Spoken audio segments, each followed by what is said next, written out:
rate.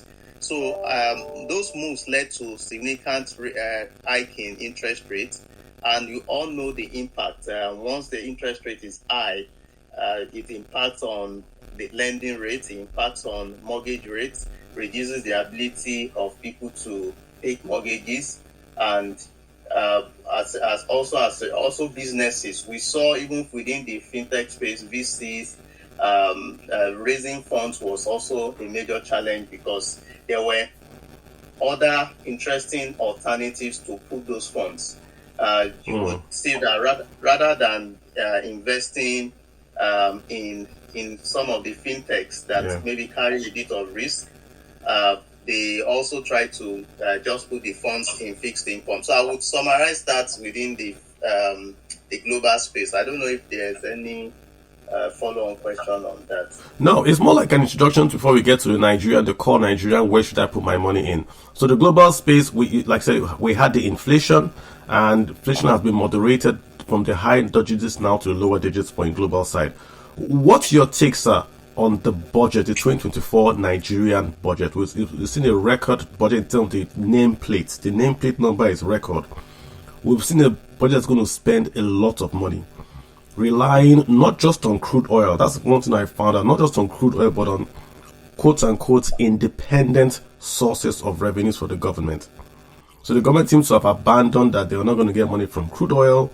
It's about 1.7 million barrels a day target, way below what we're doing. Just overall, sir, what's your take on the budget? And as an investor, as someone who's investing in Nigeria, what should I be looking at? What am I happy about? What should I be sad about? Okay, thanks. And I think I would like to, if I'm going to say it in one word, I think it's overly optimistic. The government is overly optimistic. Wow. Around this budget, and we'd say at least based on the last passage, the budget passed of about 28.8 trillion naira, and we're looking at a revenue level of about 18 trillion naira. So you would see that there's a major gap. And when you also drill down to the revenue, I'm happy that you highlighted that independent sources. It's really, when you look at trends, looking at the past, the independent sources have not really yielded any meaningful impact, or government have not been able to meet up looking at those independent sources. So it's going to be, when you look at, it's really going to be surprising if they are able to achieve about 50% of what, about the 6 trillion or 7 trillion that they are projecting. So that means that the actual gap would even be high. You want to look at oil production. They are projecting oil production about 1.78 trillion. Yes, it's moved from the 1.2 million barrels per day levels to almost about 1.35 levels, but that there's still a major gap. So it means that is another revenue shortfall. And for the non-oil businesses, so when we look at taxes, except maybe continue to enforce compliance, companies are not expanding, companies are actually shutting down. And if companies are struggling, it means that they would even, if they are making a loss, you don't expect them, they will pay more, just taxes, maybe the minimum tax. They just pay the minimum taxes. So it's really going to, I feel it's really a third order, except it just calls that there needs to be policies to partner with private investors. Relying on this revenue to deliver growth would be a tall order. There's a need to create that environment for the private sector to complement. So, and that is really very key. If that is not done, because when you begin to look at it at the end of the day, or the end of when you look at the performance, the capital expenditure, which is the little that we benefit from, or the most populace benefit from, always be the one at the receiving end. But we are looking at, when we look at opportunities, because not to just focus on the challenges, I believe that within the oil sector, if we see if there can be the right policy, there's the health insurance that can help boost our health sector.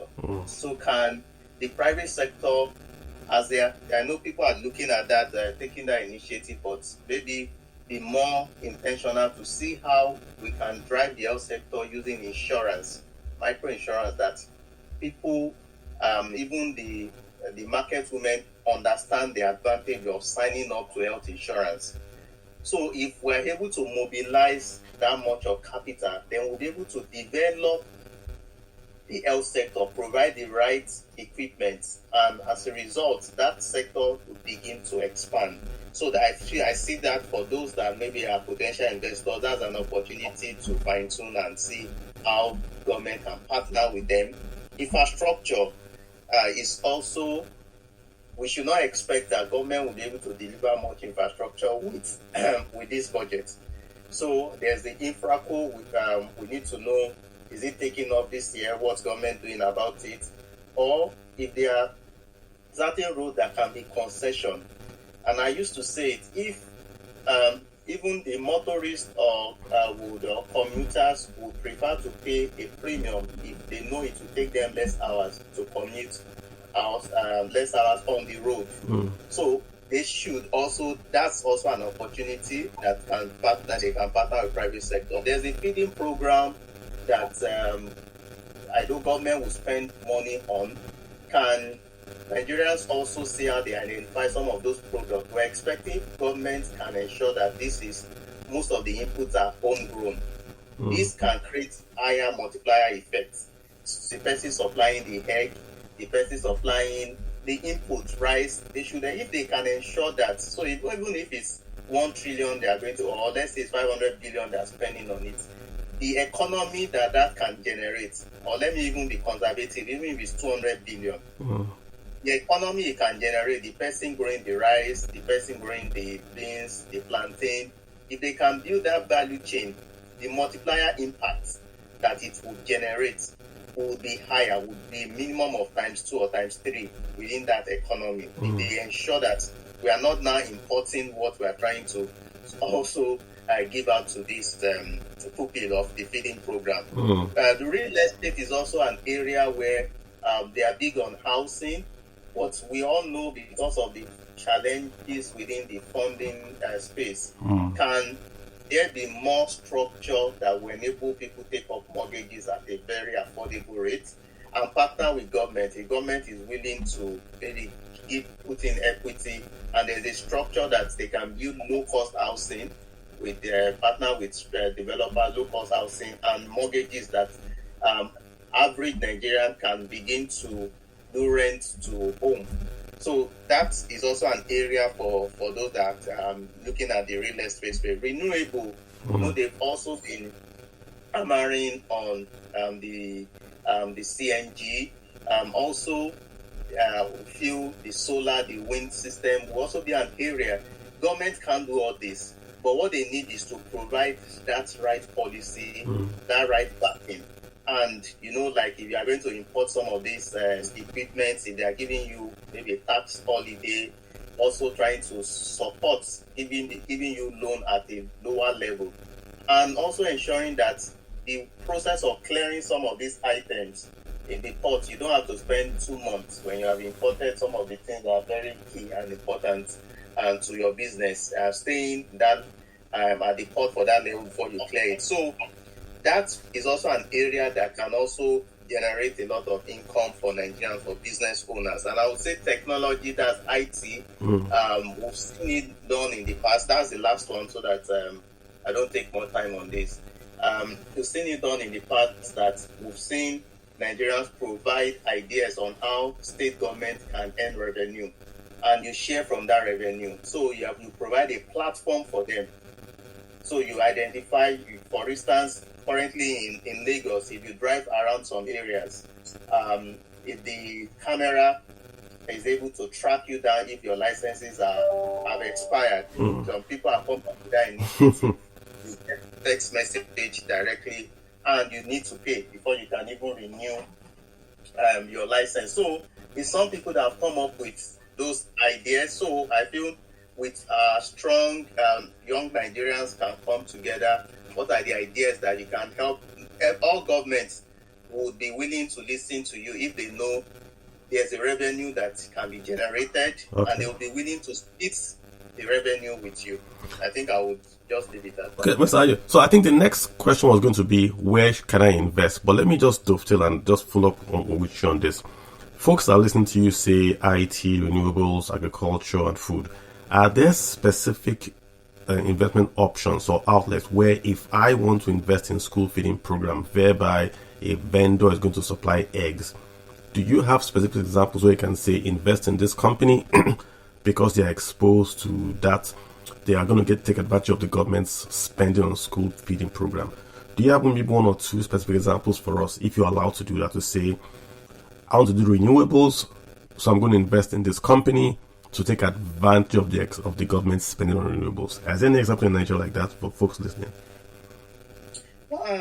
If I'm going to maybe just take a bit of is to look at one or two the agri sector. So you look at the likes of Fresco and Okomu, that they are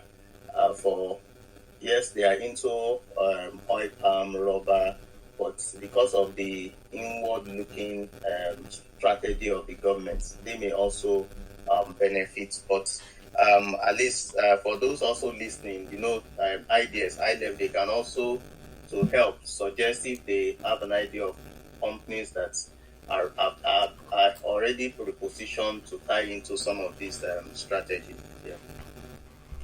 Okay, sir. Good one. I have one or two guys here that I'm going to call on also.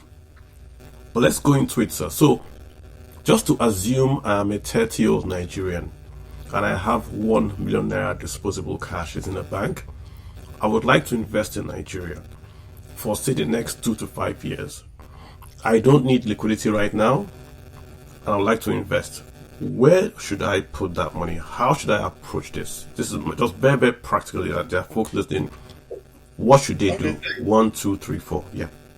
Okay, so what I've done, I also put it in Naira terms.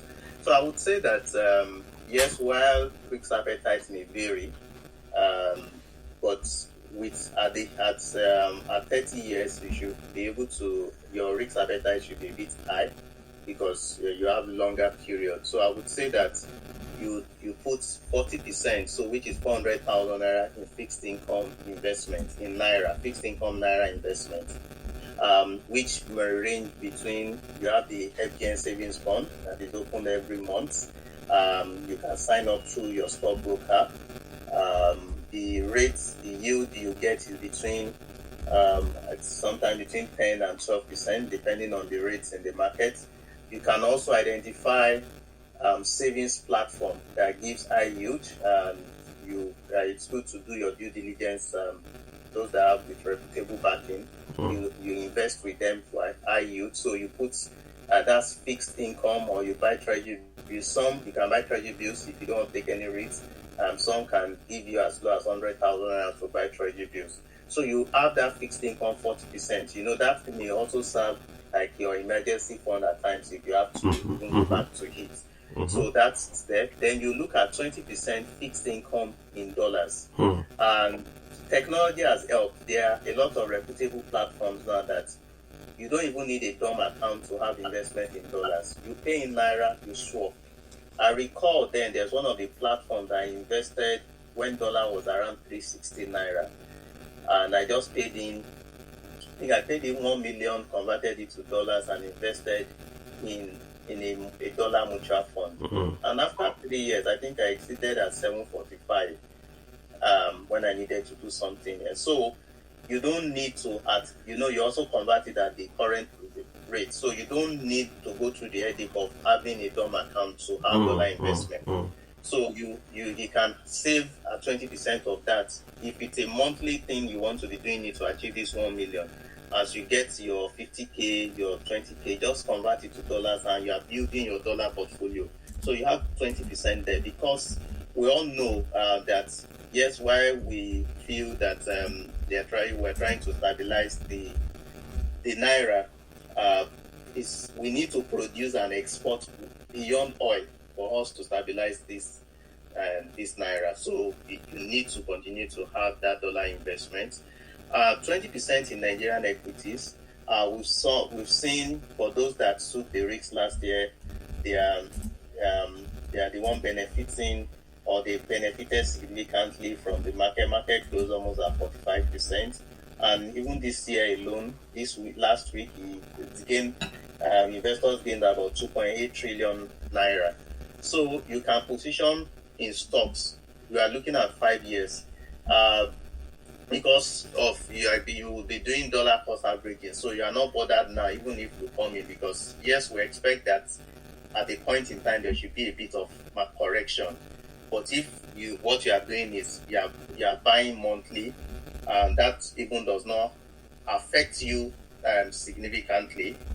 When market is down, you intensify, you increase the amount you are buying, and when it's high, you buy at a normal level. So 20%, that's about 200,000 naira in Nigerian stocks. Then foreign stocks, you can put about 10% in foreign stocks. There are also Nigerian platforms that you can invest. That would also help. So by the time you look at it, you have 30% of your investment in dollars.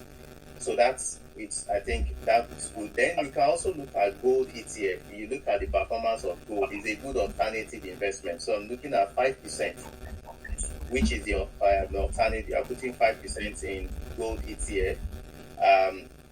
You can also buy that on most of the Nigerian platforms that gives you access to foreign stocks. You put like 50,000 there.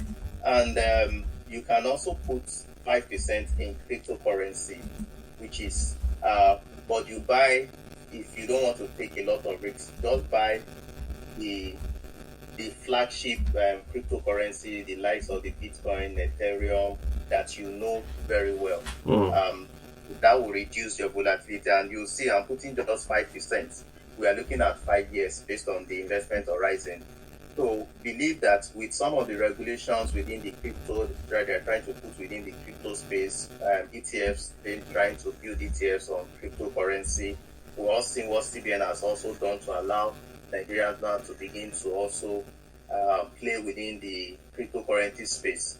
That adoption, it's for young people. You can also have that in your portfolio. So when you have that, that's going to be like a balanced portfolio, and you would see that within the next 5 years, this portfolio will beat inflation.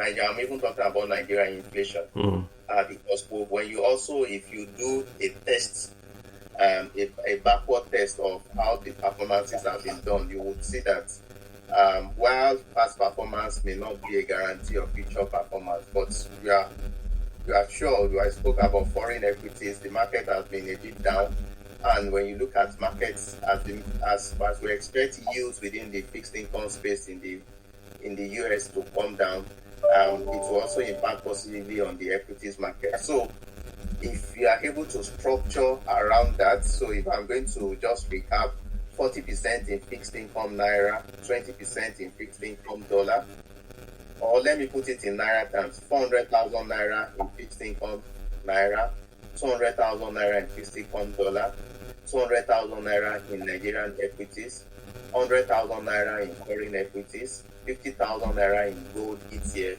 and 50,000 naira in cryptocurrency. Wow. So with that 1 million, you should be able to build a very defensive and balanced portfolio. Wow. Okay, so let me just again, I'm going to tweet this out. I want to make sure I get it correct. 40% Nigerian fixed income, yes. 20% foreign bonds. So it can be in Nigeria, but it's dollar. You're going to get the returns back in dollar. For 20% dollar bond. Yes. 20% Nigerian stocks. Yes. 10% foreign stocks. 5% gold, and of course 5% crypto. And I see one crypto guy here clapping, but yeah, 5% crypto. All right, so this is a sample portfolio for 5 years. Again, because he's not expecting liquidity per se, or does it matter if he was expecting liquidity? Yes, so I think it balances out, because most of the Nigerian stocks, most of them will be paying return. So if you need the cash flow, you'll still be getting a bit of return on this portfolio. But waiting it out for 5 years, you would see the portfolio grow significantly within that 5 years. Excellent. And of course, I heard you say it beats inflation. What element in this portfolio is beating inflation? Just for our folks to Okay, the understand, yeah. first one is within the next 5 years, your investment in fixed income dollar should beat inflation. Even in Nigerian stocks, on a dividend yield perspective plus capital gain, should beat inflation. If you get the right, you look at the right foreign stocks, you should also be able to get an investment that beats inflation. And cryptocurrency, yes, is volatile, but we are looking at 5 years. It should also beat inflation. Okay, so let's now go into them. Should we say one by one, right? If I'm doing 40% fixed income, where? Like, I heard you say bonds. Is it FGN bonds? Is it corporate bonds? What is your preferred Nigerian fixed income? Should I buy primary market bonds, secondary market bonds, treasury bills under 90 days? What is your advisable for this, for the fixed income part? That's the bulk of 40%.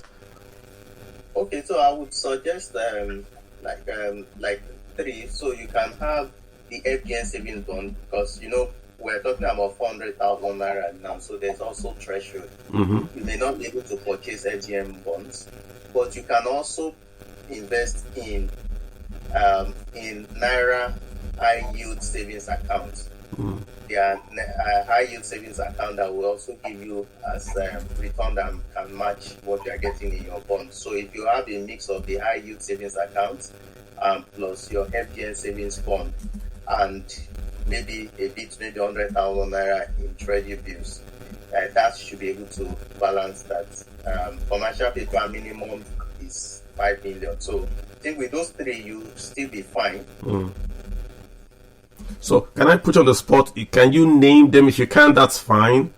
But can you name, for instance, when you say savings bonds, it's FGN savings bond that can be bought from any registered bank or stockbroker. When you say high yielding paper, do you have anyone in your mind that you want to recommend? I mean, you feel free to put in yours in there, because folks are listening and taking notes, just for them to know what to do. Again, you always say DM me and all that. So which one do you specific now, sir? Okay, yeah. So I think I would suggest one, you can get it through Afro Invest. You can also get it through Stanbic. Get through, I think FCMB is the current stock. CSL is the current stockbroker. So I think any of those, there are a lot of stockbroking firms that you can get it, but because I work for Afro Invest, and I would be a bit biased.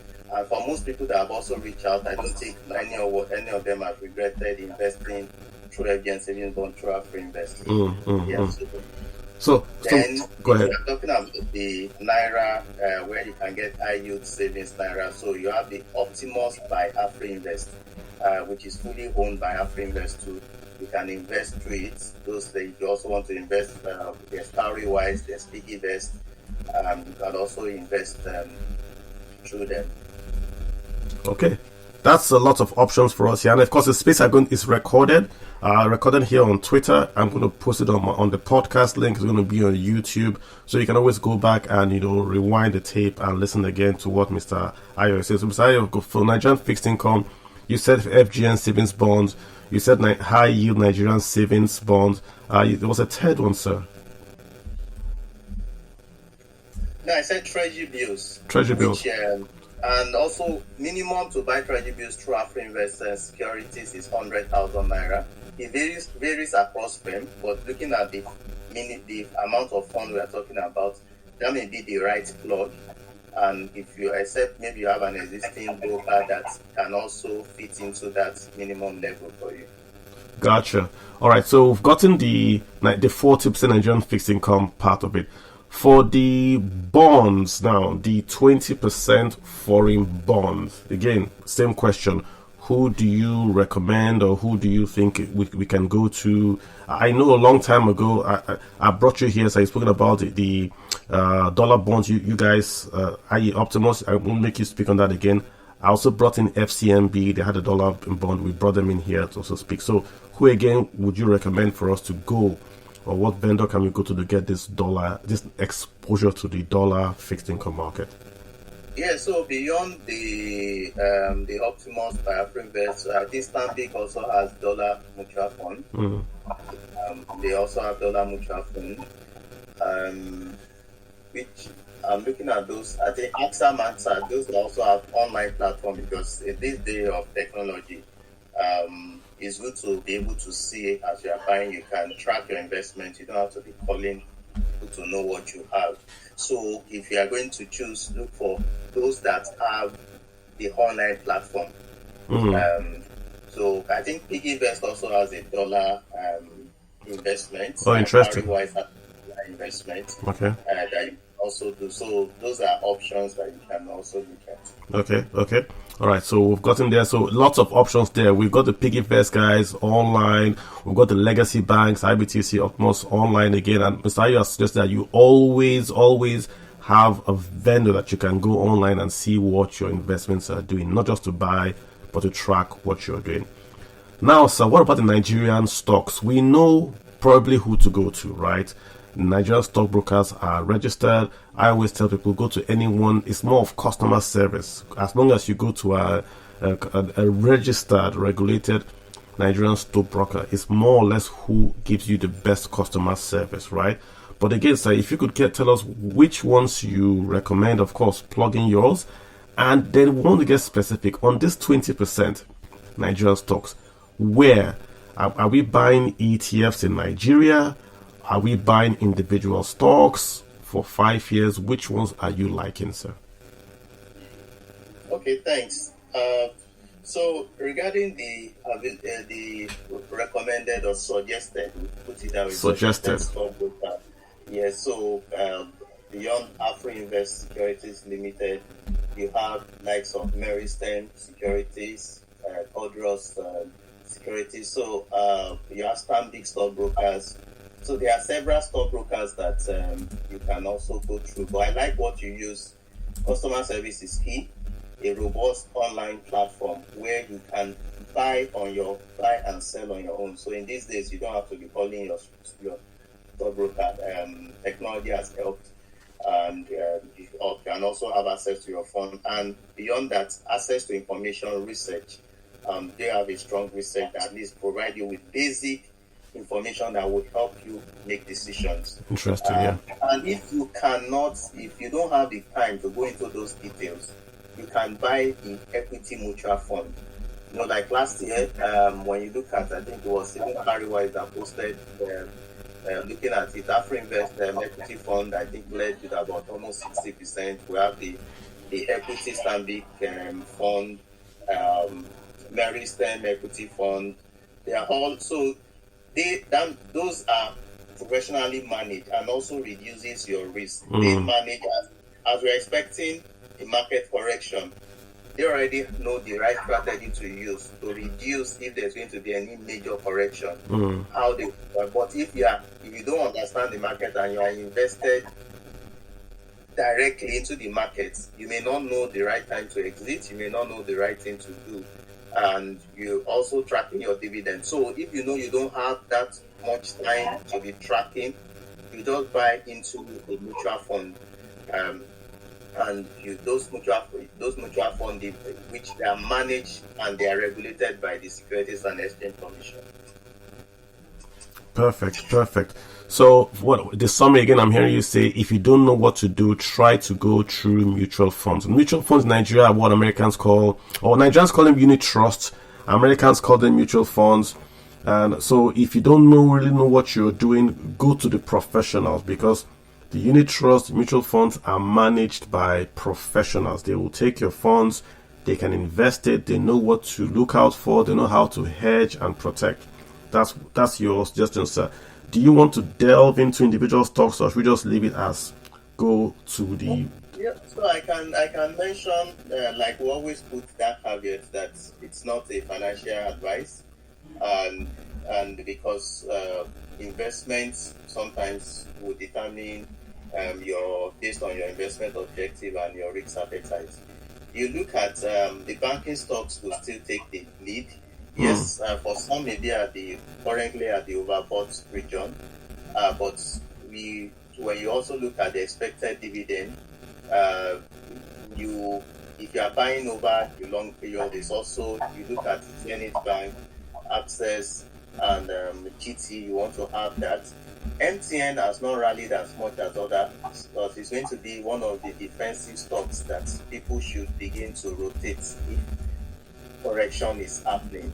And it's Seplat is also a stock that may also be defensive, that may not suffer as much diminution or decline if market corrects itself.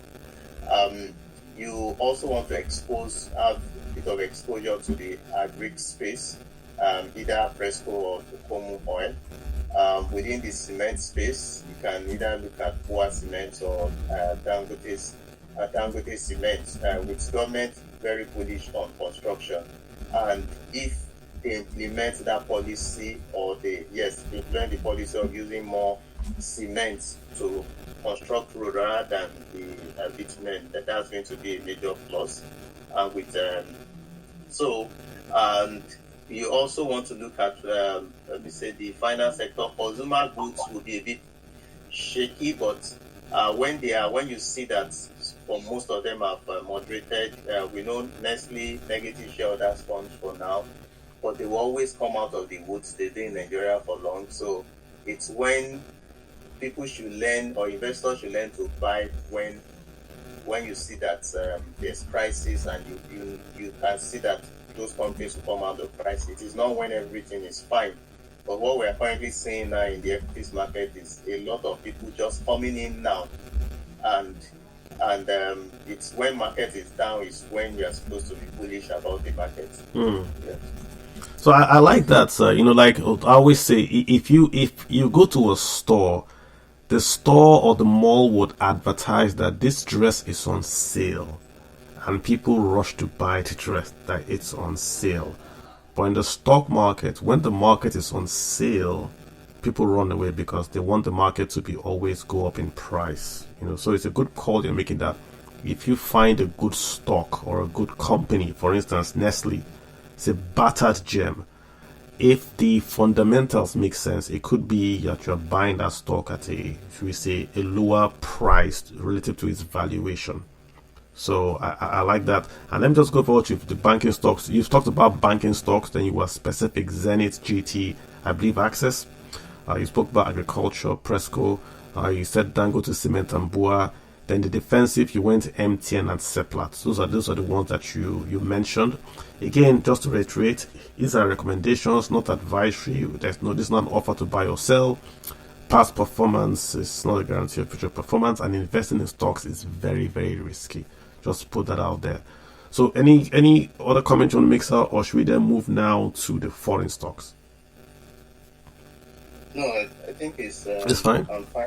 Gotcha. Yes, I think I saw a question online on someone asking for NASD stocks. That's where the non-quoted stocks are listed. Mm-hmm. There are some top stocks, Wamco, that produce Peak milk. Peak milk. They've been doing very well. There's one oil company, oil and gas company there in exploration that's been doing well. So it's what we always just advise when you look at what are their past results. Just look at it's published. Look at, are they doing very well? Look at their past results, and if that will give you an idea that if they are profitable over the years and they've been paying dividend, then it's also a stock to look and for you to look into. Like you mentioned Nestle, for instance, we know that what's dragged them to the negative shareholders fund is because of the FX exposure. But when you check their turnover, it's still very high. Means business is still going, but because of one or two events in the country, they have become unprofitable, which as long as they continue to sell, they would also get out of the woods. Excellent. Good comment, sir. So I know I don't have you for a long time, so I'm really trying to. I'm getting lots of DMs, not even looking at them. I just want to get as much as we can from you tonight, sir. Let's go now to the foreign stocks. That's one of the sectors that we mentioned in our asset allocation. So how do we approach foreign stocks? Do we go ETF? Do we go the mutual fund route, or do we go the individual route? Do we go high cap, low cap? What's your take on how a Nigerian wanted to invest 5 years? how should you approach foreign stocks? What's foreign in the first place? Okay, thanks. So when we talk about foreign stocks, it means you are investing in stocks that are listed outside the country. But I think for now, for most of the platforms that are available from Nigeria, give access mostly to US stocks. So when we are speaking from the Nigerian angle, most times when we talk about foreign stocks, you also have, it gives you only mostly exposure to US stocks and US ETFs. So if I'll look at if you are going to invest from two perspectives. If you know you don't have much time to monitor the markets, you can do a 50-50. You look at the top 5 stocks based on even market cap that have been prepared. Look at the likes of Apple, Tesla, Google. You want to put maybe half in that. Then you look at maybe you want to invest in the ETFs like the S&P 500. That's the Vanguard 500. Also did well last year, almost 20% I think last year. Yeah, so you also want to invest in that. And if you don't have time at all, you can just look at the ETFs. Like the ETFs covers some are sector specific. You want maybe in the technology space, you want to invest in ETFs covering technology, the top listed stocks, that's the Vanguard 500 or the all share index you want to invest in. So what happens is if the market is doing well, automatically you're also benefiting. And most of these ETFs also pay dividend. I know because I also invest in them. So they pay dividend. So you can look at that. But if you feel you have the time, you can look at stocks within the electric vehicle space. We know that there's still a lot that are going into the renewable, a lot of support within that space, the likes of Tesla. We still feel that will present good opportunities. Stocks within the AI space would also present opportunities. You have the APLD. You have, I think, even Google is also going into AI. You want to look at that. The charging stations. I feel that at least the top ones that are well known, the Charging Point, EVgo, most of them are gone down, and it's when they are down that you feel, as long as you look at the business opportunities that still remain, you can buy it. So talking about the EVs, Lucid in the US is also a stock you want to review and invest in. And those that want to have a bit of exposure to, maybe you don't want to buy the direct cryptocurrency, there are stocks like Mara and Bit Digital, BTBT that tracks Bitcoin, that tracks Bitcoin that you can also invest in. So that's what I would say about the foreign stocks. Okay, so I have that in there. The key thing here you mentioned says the exchange traded funds, ETFs, which allow us to diversify our holdings at a very, very cheap cost. So ETFs are like unit trust and mutual funds, but you can trade them during the day, more or less, right? And you buy, like you said, you buy one Vanguard ETF. Expense rate is less than 10%, right? But you get exposure to your top 5 stocks in America, the Apples, the Teslas. And again, like you said, if you don't know what to do, go with the professionals, go the ETF route. You mentioned renewables, like the ETF like that target the renewables and the tech sector. So like I always tell people, start from the top, right? Start from the top. So you do US, then you can then go maybe large cap, then you can then go to your specific sectors before you go to your specific companies, because you don't have the money. To buy one stock of Tesla is nearly $250, right? Just one stock of Tesla.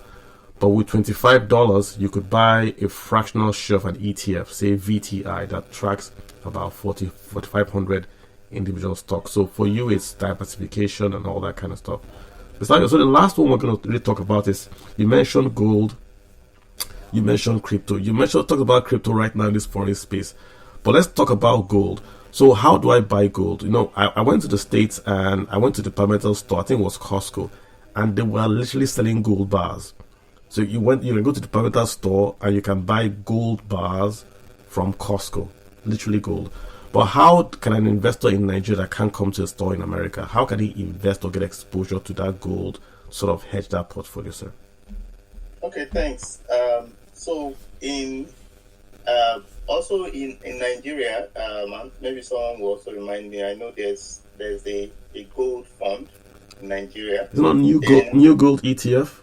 New gold ETFs, yeah. Thanks so much. Yeah, new gold ETFs. But if you also want to go route, there's also a gold ETF listed on the Nasdaq exchange. You can also buy that through most of the platforms that gives access to US stocks. So you can also buy that there as you are buying your US stock or you are buying your ETFs. So to access those the foreign stock, foreign ETF, or the gold ETFs is through the platforms that gives you access to the US stocks. Okay, all right, sir. I got you. So now, so I just want to see if I can just take all these questions that are popping up. I haven't looked at them now, but I want just maybe start to take them on, so we can sort of get the crowd integrated. If you've been listening, guys, I've been speaking to Mr. Ayodeji Ebo. He leads Optimus from Afri Invest. He's the Chief Business Officer. So I'll have to ask you about what Chief Business Officer does. I'll have to come back and ask you about that specifically. So if you've been following, he's giving us his portfolio on how, as a Nigerian with a 5-year investment horizon, how should you approach that investment? He's giving that to us, right? And again, it's not advisory, but what I'm taking from it is I'm learning new options on where I should put my money. So you don't have to have a 5 or 2 year, but he's giving you options. And of course, look at how he's approaching the market. 40% Nigerian bonds giving you income, 20% foreign bonds hedging that Nigerian fixed income exposure, 20% in Nigerian equities for Nigerian inflation, 10% foreign equities to hedge your Nigerian position and also to give you income. Then look at crypto, look at gold, protecting the entire portfolio with shock absorbers there. So it's a very, very tidy, well thought out portfolio. So let's now go into the guys I want to ask questions. Thanks for hanging out with me so much. Let's start with everything, Satoshi. Let's keep it short. We have a ton of people to ask questions, and I only have Mr. Ebo here for a very short time. So go ahead, sir. Thank you, Carl. Thank you for the time. This beautiful space. I actually did come up initially before he went down the rabbit hole of what he wanted to say, to ask about the Bitcoin ETF, actually, and what your thoughts were on that. But probably I could just direct the question to Mr. Ayodeji and ask him personally if AfriInvest does have a Bitcoin strategy, Bitcoin particularly strategy, because of the fact that it's what majorly this sovereign wealth funds and pension funds and BlackRock's and the rest of them are really considering at the moment. So does AfriInvest have a particularly Bitcoin strategy, or is it just crypto in general? And given that you are much of a technology believer, I just wanted to know why your conservative nature of 5% for cryptocurrency is that way. If you can sort of expand on that, I think this is my short version of questions I have. So if you can just particularly touch on the Bitcoin ETF per se, which one would you, have you looked into it? Have you looked into like the nitty gritty? Have you looked into the have you read the trust, S1 and all of that? And I know probably Olumide has, I don't know if you can also touch on it, but particularly you can also touch on whether or not AfriInvest is looking that way, because right. Thank you, sir. Go ahead, Mr. Ayo. Okay, thanks. I think I have my friend here, Olumide, who will speak more on the crypto. He's an expert in that space. But based on the strategy for us, for the AfriInvest, when you look at strategy, would only tie into policies. So it's less than 2 or 3 weeks that the government is now permitting the trading of cryptocurrency. And like on the Optimus by Afro Invest platform, it's something that is there but has not been turned on. It's until when you feel that the policy is right as we go on within the year that will also be turned on. The US stock will be turned on by the end of this month. So that's what we believe. Policies first, and it's good that the new CBN management, I'll put it that way, we're seeing that is an area that can help retain FX within the country, because we all still trade. When it was banned, we all still were trading heavily through other platforms, so that would really help. And why 5%? It's because this is like a very conservative portfolio. Your risk appetite, you can move things around in terms of percentages if you know based on the risk the risk level or tolerance that you have, or the understanding. A lot of people, in cryptocurrency, you can lose your shirts if you don't understand how it works. So, but you can also make a lot of money there if you understand how it works. So, I think I will just, because I can see even there are a lot of questions, I'll be keeping my responses very short so we can cover much ground. Thank you. Thank you, sir. And I think we'll just leave it at that. And maybe Olumide, did you want to speak anything, not just on Afro Invest, in terms of maybe the financial sector and crypto? I know we're expecting the US ruling on crypto anytime soon. Is there anything we should know about as an investor? 5% crypto. Is there anything you want to say on that? Yeah, I think I really did a very interesting. Sorry, I need another.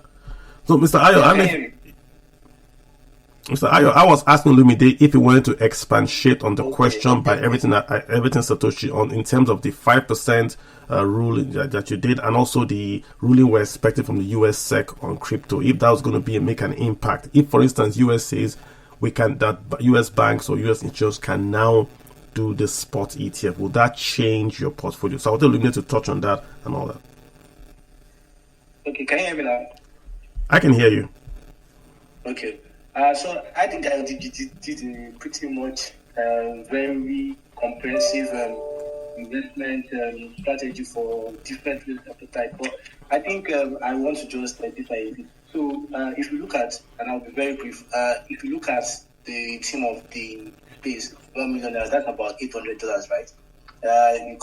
That means you are at the lowest level of the middle class bracket in Nigeria. I'm using analysts and partners and data. So pretty much it tells me that you don't have luxury for excessive risk. So I won't even put you in the crypto or high risk assets. So what am I looking at? I'm looking at opportunity that will make me ride the trend in the next 5 years. So I will divide my portfolio into two. And basically I'll keep it simple depending on my sophistication.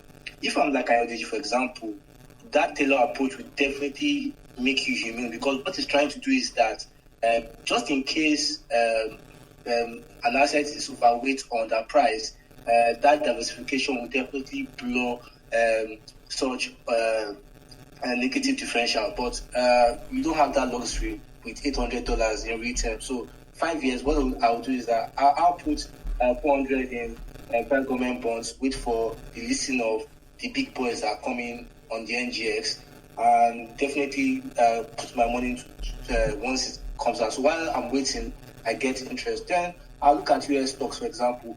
I can't afford to pay ETFs because of commissions. I can't afford that. Money is so little for me to even make a difference on growth in the next 5 years. So I'm really looking at stocks that will really ride in the next 5 years. So right now, I think it's defensive stocks for me. Defensive stocks, that health stocks, are utility. If you look at what happened last year, they did very badly because of lawsuits. They had FDI issues. I don't want to call particular names, but I'm particularly writing on that with the cases of more disease outbreak, the cases of population growth. We are definitely going to see demand and generic drugs becoming more competitive. Even though we see Asian tigers coming into play in that market, I still believe the Americans have the edge. So definitely, I'm looking at those stocks. And the reason is because if you look at the price they are last year, 3 of the major health stocks are below 52-week low. So as a fundamental, I'll definitely buy at the dip. And I know the odds are that definitely I will get a premium at this some point. So that's basically my strategy. For crypto, with that amount of money, I don't think our advisor want to put in, because honestly, you can't even buy, you definitely buy a Satoshi, or you buy, and crypto today, you've seen the market, it can go up 30%, can go down 20%. Yes, over the next 5 years, it's still unclear. So I'm very particular about looking at less risky and relatively safe and high return investment. So that's my take, Carl. I think that's a wonderful space. I think you touched on something I didn't want to touch on. It's 1 million naira. So it's not for the quote unquote big boys, sorry. It's for the folks that have money, 500,000, 10,000, and want to start to invest. I see how Mr. Ayodeji has been. It's a risk adjusted, very, very conservative portfolio for a reason.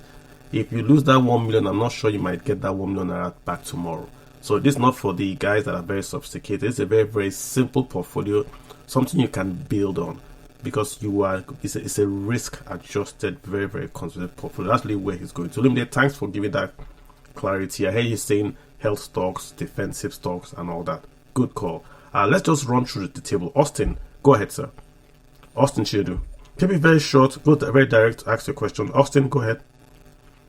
Austin going once, Austin going twice. Technocrats, please go ahead. Technocrats going once, Technocrat going twice. Schwaibu Benjamin, please go ahead, sir. Well, apparently, okay, so I can go ahead. Go ahead. All right, sir. Good evening. Good evening. How you doing? Privilege. Thank you for this privilege. I once sent you a message on how to invest my 1 million naira, and you replied that you don't give investment advice. So I'm so happy that this space is up this evening and it's helping me already. If I decide to invest my 1 million naira in a fixed, what is it called? Maybe a place where I can get a fixed return without any form of risk. Is it okay that way? Yes, Mr. Ayodeji is dropping in, so I'm going to answer before he comes up. When you do look at it this way, Mr. Ebo, right? There are only 2 ways you can invest. Only 2 ways you can invest. You can invest in what we call fixed income, and you can invest in what we call variable income. When you do fixed income, that means you are sure of the returns you are going to get. But because you are sure of what you are going to get, your returns are kind of lower than if you invested in what we call variable income, which is investing in a share. So for instance, you have a farmer. Your farmer comes to you and says, I'm going to sell maize by the end of the farming year. Borrow me 1 million naira and I will give you 10% fixed. So you borrow that farmer 1 million, he gives you 1,100,000 fixed 10%. You don't care whether he makes a loss or you make your 10%. But what if the farmer, that's fixed income. But the farmer can say, borrow me 1 million, and when I sell my maize, I will give you 10% of the profits I make, which means you are investing in the profit and loss of that farmer. So in this case, you can make 100 million if the farmer sells his maize, whatever happens, right? Or you can make 0. What if the farmer's weeds get eaten by pests? That's equities. When you invest in equities, you are investing in risk and reward. If you invest in debt, you are going to get your money sure, but the returns will not be as high as equity. So if you, as a younger man, as a younger person, right, that's why we chose 30-year-olds, you are looking to accumulate your assets. You want to grow your assets because you still have a lot of time. You want to grow those assets so that they can pay you as you are living, right? So you want to look for ways you can grow that money. That is up to your risk appetite. That's why if you invest in equities, you are allowing your money to appreciate. But if you invest in fixed income, your money, your interest is paid to you, but your principal would not appreciate. You see it? So fixed income only gives you return on your money. Equities give you return off the principal itself. So it's good to do a balance, so you don't lose your principal, but you allow your money time to grow. Does that make? I try to compress investment in just a few sentences. Do you have a sense of what I'm saying? Yes, sir. Yes, sir. Okay. I think I'm grabbing some things. Yeah. Please, if you can go online, try to Google where would I invest 1 million. I write for Nairametrics. You will see this article. I write it almost every year. Try to Google where would I invest 1 million, and I'm also going to share this article also as well, and also this is recording, and try to understand what the point is making. Don't focus on the individual investment. Try to understand the concept of what Mr. Ayodeji is talking about, how you draw up a plan according to who you are and invest according to your objectives, not according to returns. That's the one thing you want to take from this tribal, yeah? All right, super. All right, Thank you. sir. Thank you. I think All right, super. Let's get Mr. Ike God. Ike God, please go ahead. Ike? Oh, Ike God going once, Ike God going twice. Olutemi Memodu. Please go ahead, man. Ike, I can hear you. Please go ahead. Tell me, hold on. Ike, go ahead. Yeah, thank you, Mr. Carlo. So, it's an interesting topic we got here, and as an avid investor, I've been investing in the Nigerian stock since 2007.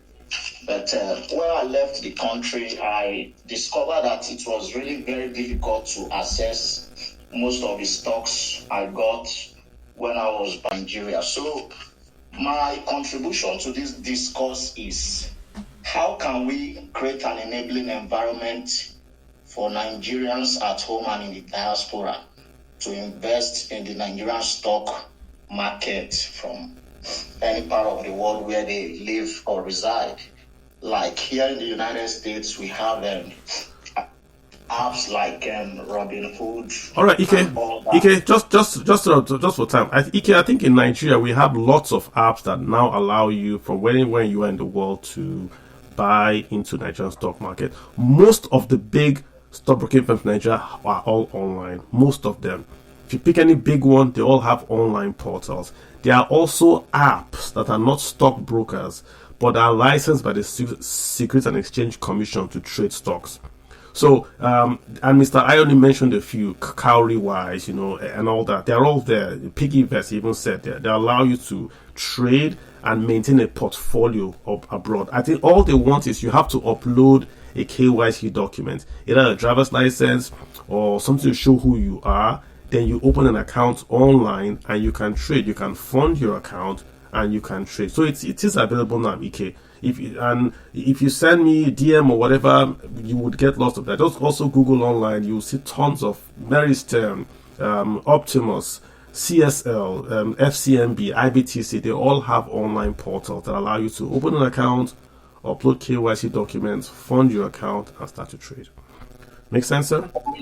So secondly, my question is, those stocks that I'm talking about now, can this organization also help to recover them? Because good question.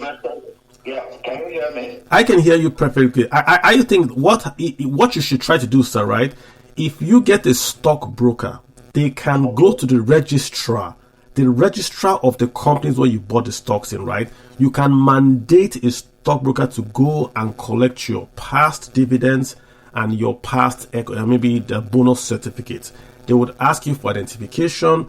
They might charge you. They will go there because it's all in there. They would print out your past dividends, if possible, print out your dividend, your bonus if possible, and give it to that broker to then put into your CSCS statement on your behalf. So I would say contact a stockbroker and say, hey, this is my problem. I invested in the past in, say, Nigerian breweries. They have a registrar.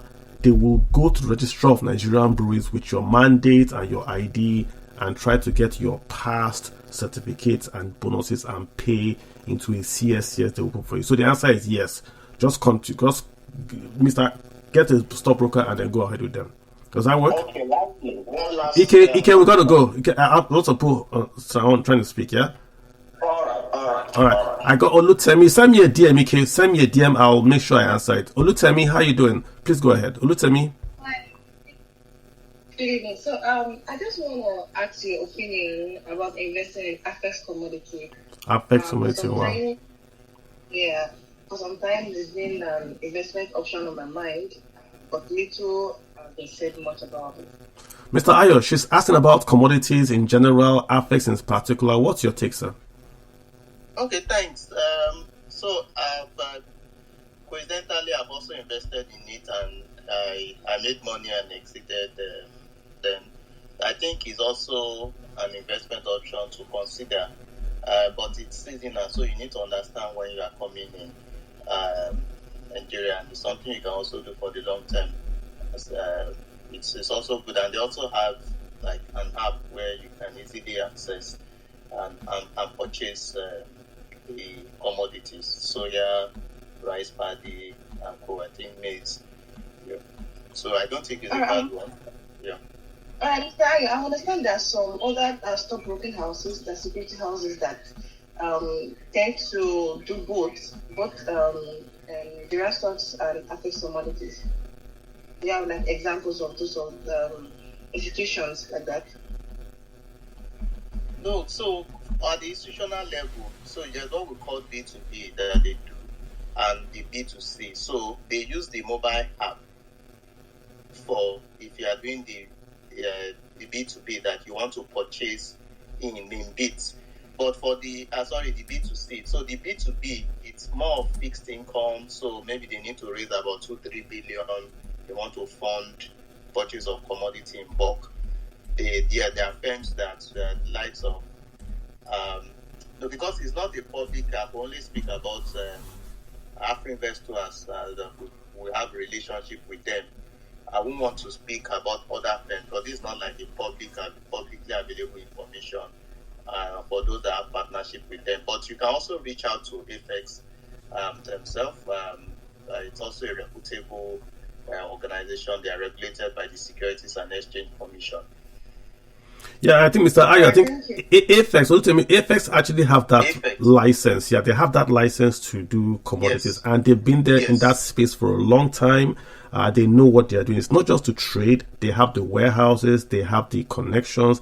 Like Ayo said, they have the app. You can actually invest money on that app. You can trade on that app.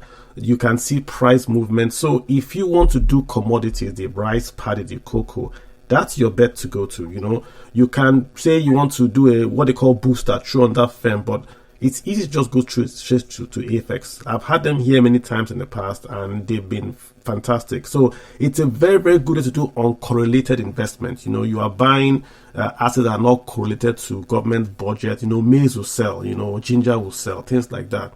So I would say if you want to go into that space to diversify that portfolio, it's a good idea.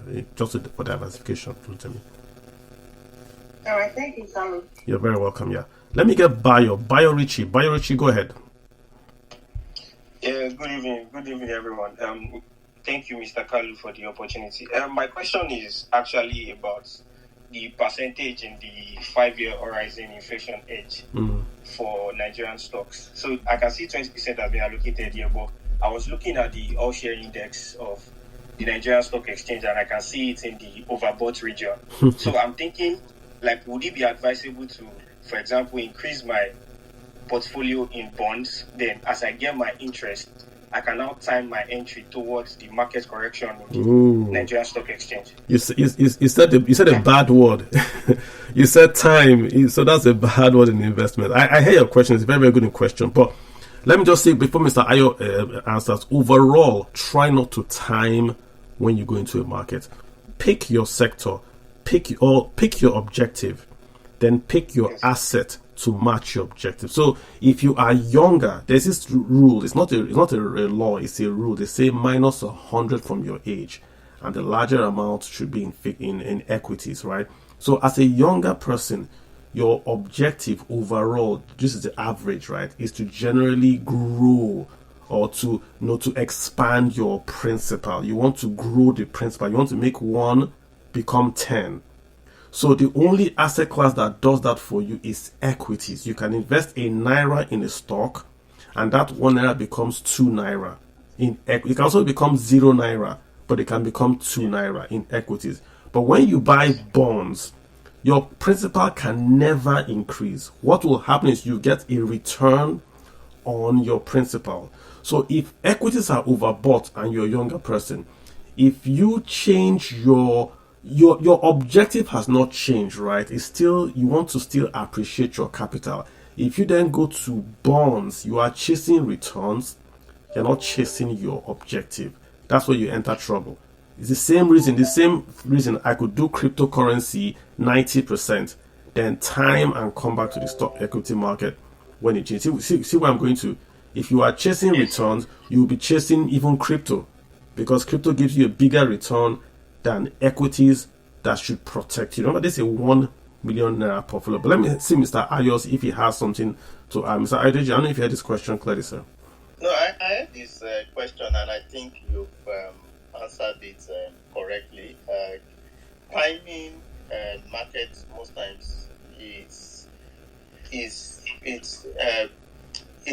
becomes like you are trying to speculate. So if you are trying to invest, just if it's because you are looking at it the long term, market looks very would say overbought levels now. But you can, if you are buying over a long term and you are waiting, then there will be no problem. Even if you are buying GT Bank currently at 43. They're able to pay a dividend of 350, 4 naira, that's almost 10%. You'll still be in the money, and businesses will continue to grow. Yeah, so if you want, you can take that position. You can take that position now. But if you feel you want to be in the next 1 or 2 months, we expect there should be a correction. At this slight correction, then you can just that fund you can come in, but always have that long-term perspective. Those that are benefiting now are mostly those that were willing to go long-term. Interesting. Let me ask you this question. If Monday we wake up Monday morning and the US SEC announces that spot Bitcoin are now approved, is there any direct Nigerian company or sector that would automatically and immediately benefit from that decision in the US? What do you think? Very good question. Directly, no. That's because we don't have any licensed or listed Nigerian company by the CBN, Nigerian Securities Exchange Commission, that has crypto asset exposure. However, it's going to make the space completely. So we have banks already, Nigerian banks and fintech companies. I just don't want to mention names, but we have, I think, about 7 of them right now. Three are listed. And unsurprisingly, if you look at one of them is a tier 2 bank. In fact, it's one of the best performing tier 2 bank on the NGX after Wema Bank. So I'm very optimistic that such position will definitely amplify blockchain technology. However, it doesn't give any direct affinity with what is going to happen in the capital market. This is because the CBN and Securities Exchange Commission have shown that they are interested in regulated digital security. That's why the new CNGN that is backed by the Naira has approval. I've not heard anything about Binance, Bitcoin, or Ethereum. Okay, so if I hear you what you're saying is that if it's approved on, say, Monday, you think the banking profit will go up, but it won't show up in the stock market? I'm not sure I got that clear. Just to clarify. Well, I'm saying that indirectly it's going to amplify Nigerian banks that have affinity with blockchain technology. Because the ecosystem is going to get more wide, traditional investments will come in to play. And that's what I mean. Okay, I got you. Okay, let me get see you. Hop in here. See Ugu. Go ahead, sir. Hi, Carlo. Hi, Olumide. I really respect you guys. I listen to a lot of what you say. I just want to ask a few questions in terms of derivatives. Is it possible to enter the derivatives market with in terms of agri sectors and energy in Nigeria? So looking at futures, options or swaps? Is it possible? Because I know that most of the time you want to protect yourself against price risk, and just want to find out if that's a possible venture to put yourself into. Thank you.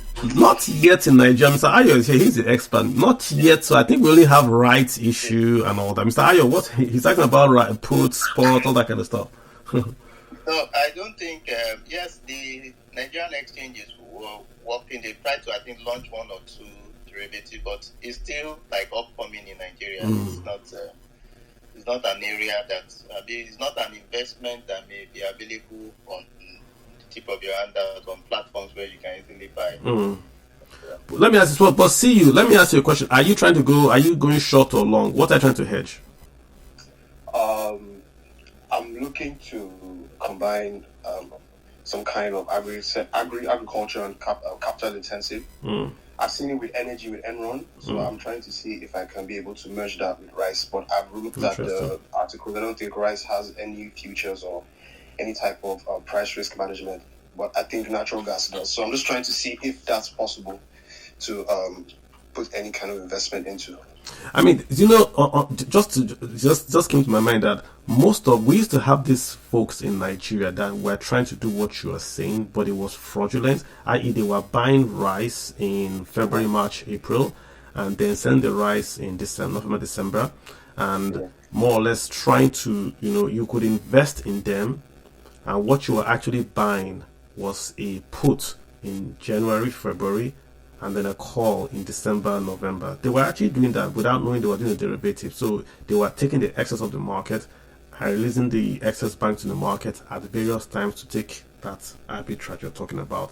But in terms of that thing being regulated, no. And that's why you have the fraud. So people just saw the returns and put the money in, and they did not have the rights to buy to meet those contracts. If you understand what I mean, they had the idea. But the problem you have in Nigeria is the supply. If you hedge rice in Nigeria, the counterpart delivery is where you're going to have a problem with. So if someone says, "Okay, I want to receive my rice. I want the contract to come to fruition, supply my rice," then you have a problem. But if it's yeah. But that's if you're doing to the forward contract. If you do with the futures, you have an exchange, then you can eliminate counterparty risk. Can't you do? But you don't have the underlying asset that you're going to build that contract on was the problem. Because someone in Kebbi will tell you, "I will give you rice in 3 months." You sell that forward or that future to a third party. I'm saying that the actual rice in Kebbi is stuck on an express road, either with bandits or bad road. So that if that contract itself is allowed to unwind, you have no rice. So it's no longer a short sale. It's no longer like a short squeeze. It's the actual product is not being delivered. Delivery risk. That's the problem in Nigeria. That those actual things yeah. Great question, sir. I'm Mr. Ayodeji. So let's get Alan. Alan, hey, what's on your mind, sir? See you. Thank you so much. Mr. Alan. Thank you. Alan? I got Alan Jerome. Let's get Jerome Dozier. How you doing, sir? Okay, good evening. How you doing, sir? Good evening, sir. Good evening, Mr. Kali. Okay, I've been following the conversation. Thank you. It's been very educating and insightful. I just really want to ask a very quick question with regards to investing in the stock market. I think you mentioned some platform and exchange in Nigeria. I just wanted to ask a very simple and direct question, which is when we invest in these exchange, I think I've been quite conversant with, I think, one or two, Truth and Bamboo. My question is, when we invest in this exchange, do we actually purchase the actual stock, or they are just contracts for difference? They just give us the difference, or we actually own the stock with regards to this company? That's my question. You actually, so look at it this way, right? Let's look at even Nigeria. You have a company called CSCS. When you buy a stock from a company, the first time it's sold, the primary share, the first time it's sold, the company sends you a paper called a certificate.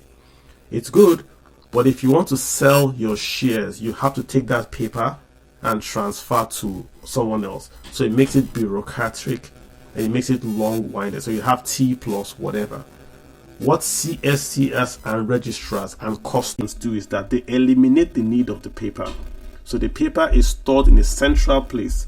So if I want to buy or sell, I just transfer on the computer. I don't have to transfer the paper. So now fast forward this now to you buying stocks in American stocks in Nigeria. When you are buying stocks through, say, Bamboo or Cowrie, you are going through a company called Drive Wealth.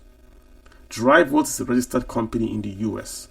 It's actually Drive Wealth that is making those purchases on your behalf, right? So that's why you can sit in Nigeria and buy the certificate, because Drive Wealth on the system in America will file that paper for you to say Jerome owns one fractional share of Tesla and Jerome is in Nigeria. You don't have to get the physical certificate from Tesla. So it happens immediately because it's a movement of numbers or bits and bytes from America to Jerome in Nigeria. So that's what happens. If you read the Drive Wealth or the Bamboo paperwork, they will tell you there, if you request to have the physical certificates, and it's not just because you live in Nigeria, even in America, if I buy shares in America, I don't get the physical certification. But if I request to have it, it can be given to me. So you have to wait, because they'll go get the certificate, they will process it, they will post it to you. Then what's the point? If you want to sell, you have to take that certificate, send back to them, it will be processed before it can be sold. So the answer is that you don't, I hear your question, but it's because you think you don't need it. Once you have it booked on Drive Wealth, it's yours. If Drive Wealth goes down today, if you remember, there was a company in Nigeria called, what's their name? They went out of business. Passfolio, yeah, excellent. Passfolio went out. Immediately your shares were given to another American company. An American company wrote to you and said, hey, we've taken out from Passfolio, we're now the new guys, deal with us. I have shares in I have my shares in that new company because I bought shares through Passfolio. So nothing really happens to you. It's a nominee. Your shares are held in the CSCS or the custodian of the US stock market. You are just listed as the owner. So that's really, does that answer your question? You own it directly. Yeah. Can Drive Wealth create arbitrary stocks, tokens? Not really. You can create synthetics, but not in the stock market. Not in the stock market, because you are buying. The actual physical certificate represents ownership.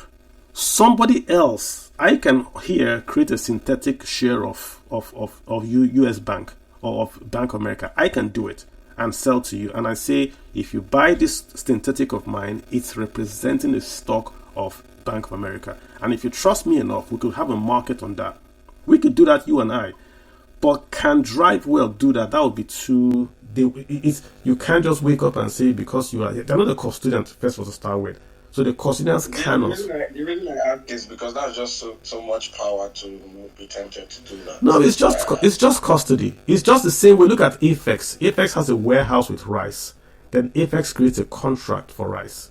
It's the same thing with stocks. The stock market is really an agriculture. The DNA of the stock market is from agriculture, futures, forwards. It's all agricultural terms. So in the stock market, you have the shares of the companies listed. If you go to CSCS, you have your shares there. Why would you want the physical? If water pours on your certificate of Nestle and it's £1 billion, you can't sell that certificate anymore. If you hold the physical certificate of Nestle and your daughter draws a nice face on the certificate, what do you do? 1 billion. But if it's CSCS, it's there. Can CSCS create a synthetic? No, not really, because it's the way it's sorted out is you just can't on your own say I have these shares. It's safer even for you.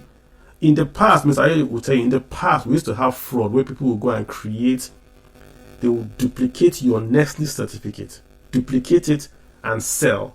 How was that possible? Because there was no central registrar. But now if you bring a certificate to the market, it's easy to track where that certificate is coming from, who sold it. Because it's all electronic. I know who sold it, where it was bought from. So you just can't walk in from the space and say, I have 1 billion shares of Nestle. Jerome, does that answer your question? Do you want to have a comeback on that? No. Very perfectly. Thank you. Mr. I, do you want to add anything to that, sir? No, I think it's fine. You answered it. Excellent, sir. Wingman. We've got Wingman. Let me also go to DMs. Oh my God, I've not looked at DMs. Wingman, please go ahead. DMs blowing up. Wingman going once, Wingman going twice. Joey. Wingman is here. Wingman, please go ahead, sir. Alright, so this is a beginner, so I'm trying to find out, like, though actually when I requested the mic, like the question I actually intended to ask has been answered, but just as a form, just for emphasis, like I wanted to ask, like, as a beginner, would you suggest that how much of a capital do you think will be like sufficient enough to actually start? And I'm focused on, like, say, foreign stocks for instance. So yeah, so that's just what how much if you lose can you and also, do you think bamboo is a good app to actually go with? So let me ask you a question. How much would you lose today that you'll still be okay? You still wake up, you still go to work. I see your baby crying. You still feed your baby. How much do you think if you lose, it's okay for you? How much? Well, I think even if I lose, let's say $200 today, I don't think I'm going to commit suicide. Yeah, so let's start with $200. That's a good start. Let's start with that, and then we build it up. So we build up a portfolio for you that you can invest for long term. Because the thing with stocks is that you don't want to buy and sell. You don't want to buy it and sell it. You want to buy the stock, allow it to compound. Even your dividends, you put your dividends back into the stock. So now we are saying 5 years. I have an Instagram group that I told them to just buy US ETFs. Just one part. You can buy I can buy VTI or VOO. Just US equities. Hold it for 10 years. Reinvest your dividends. Let's compare results in 10 years. We said this, I think it was 4 years ago. We're now approaching 5 years. Don't sell. Just buy VTI or VOO. Reinvest your dividends. Let's look in 10 years the returns you've made. It's not hard to invest in the stock market. The problem is that we think we are smart.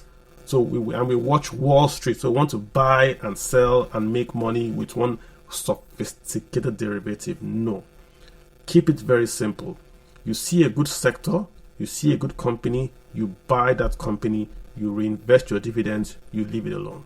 You leave it alone. That's all.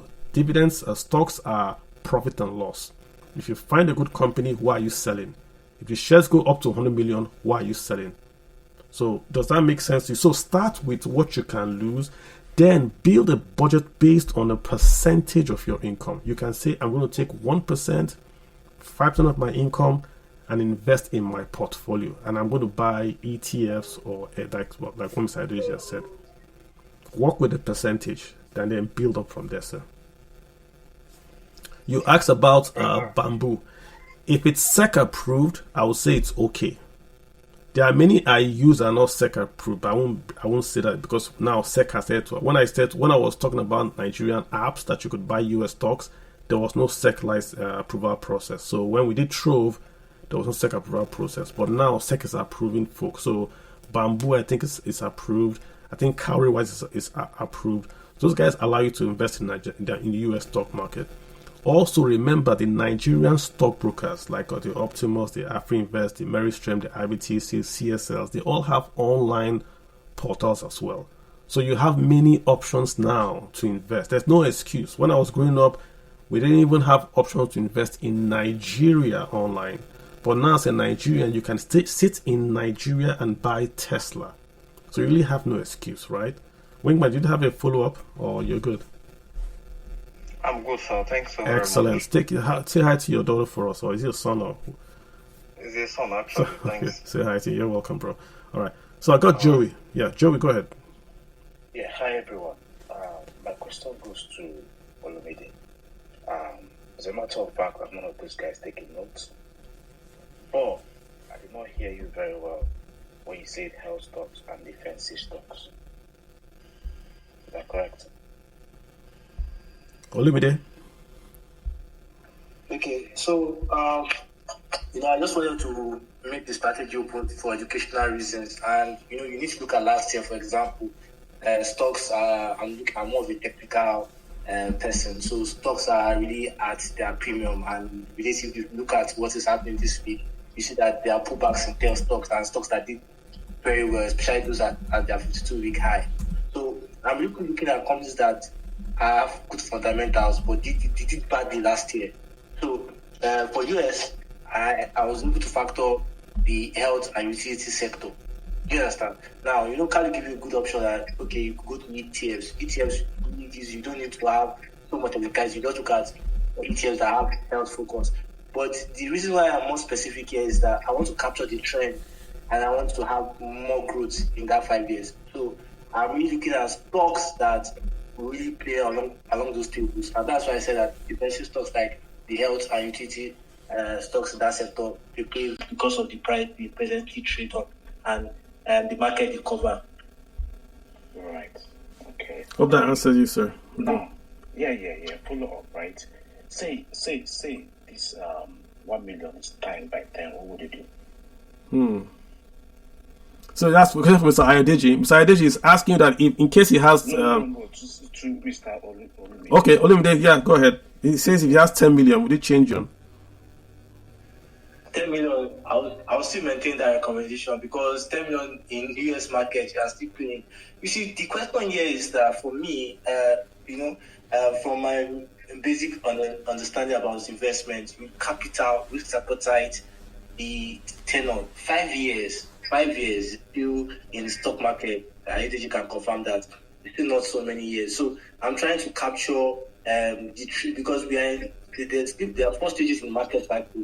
We have the accumulation, we have the distribution, markup, markdown. Now, the US stock market is definitely in the distribution, waiting for markdown. And markdown is only God knows when it starts happening. So you don't want to be caught in crossfires. So you have to build that humility. And how you build that humility is go for assets that don't suffer great drawdowns and have chances to grow and have strong fundamentals. That's my own strategy. Would that be the same for 100 million?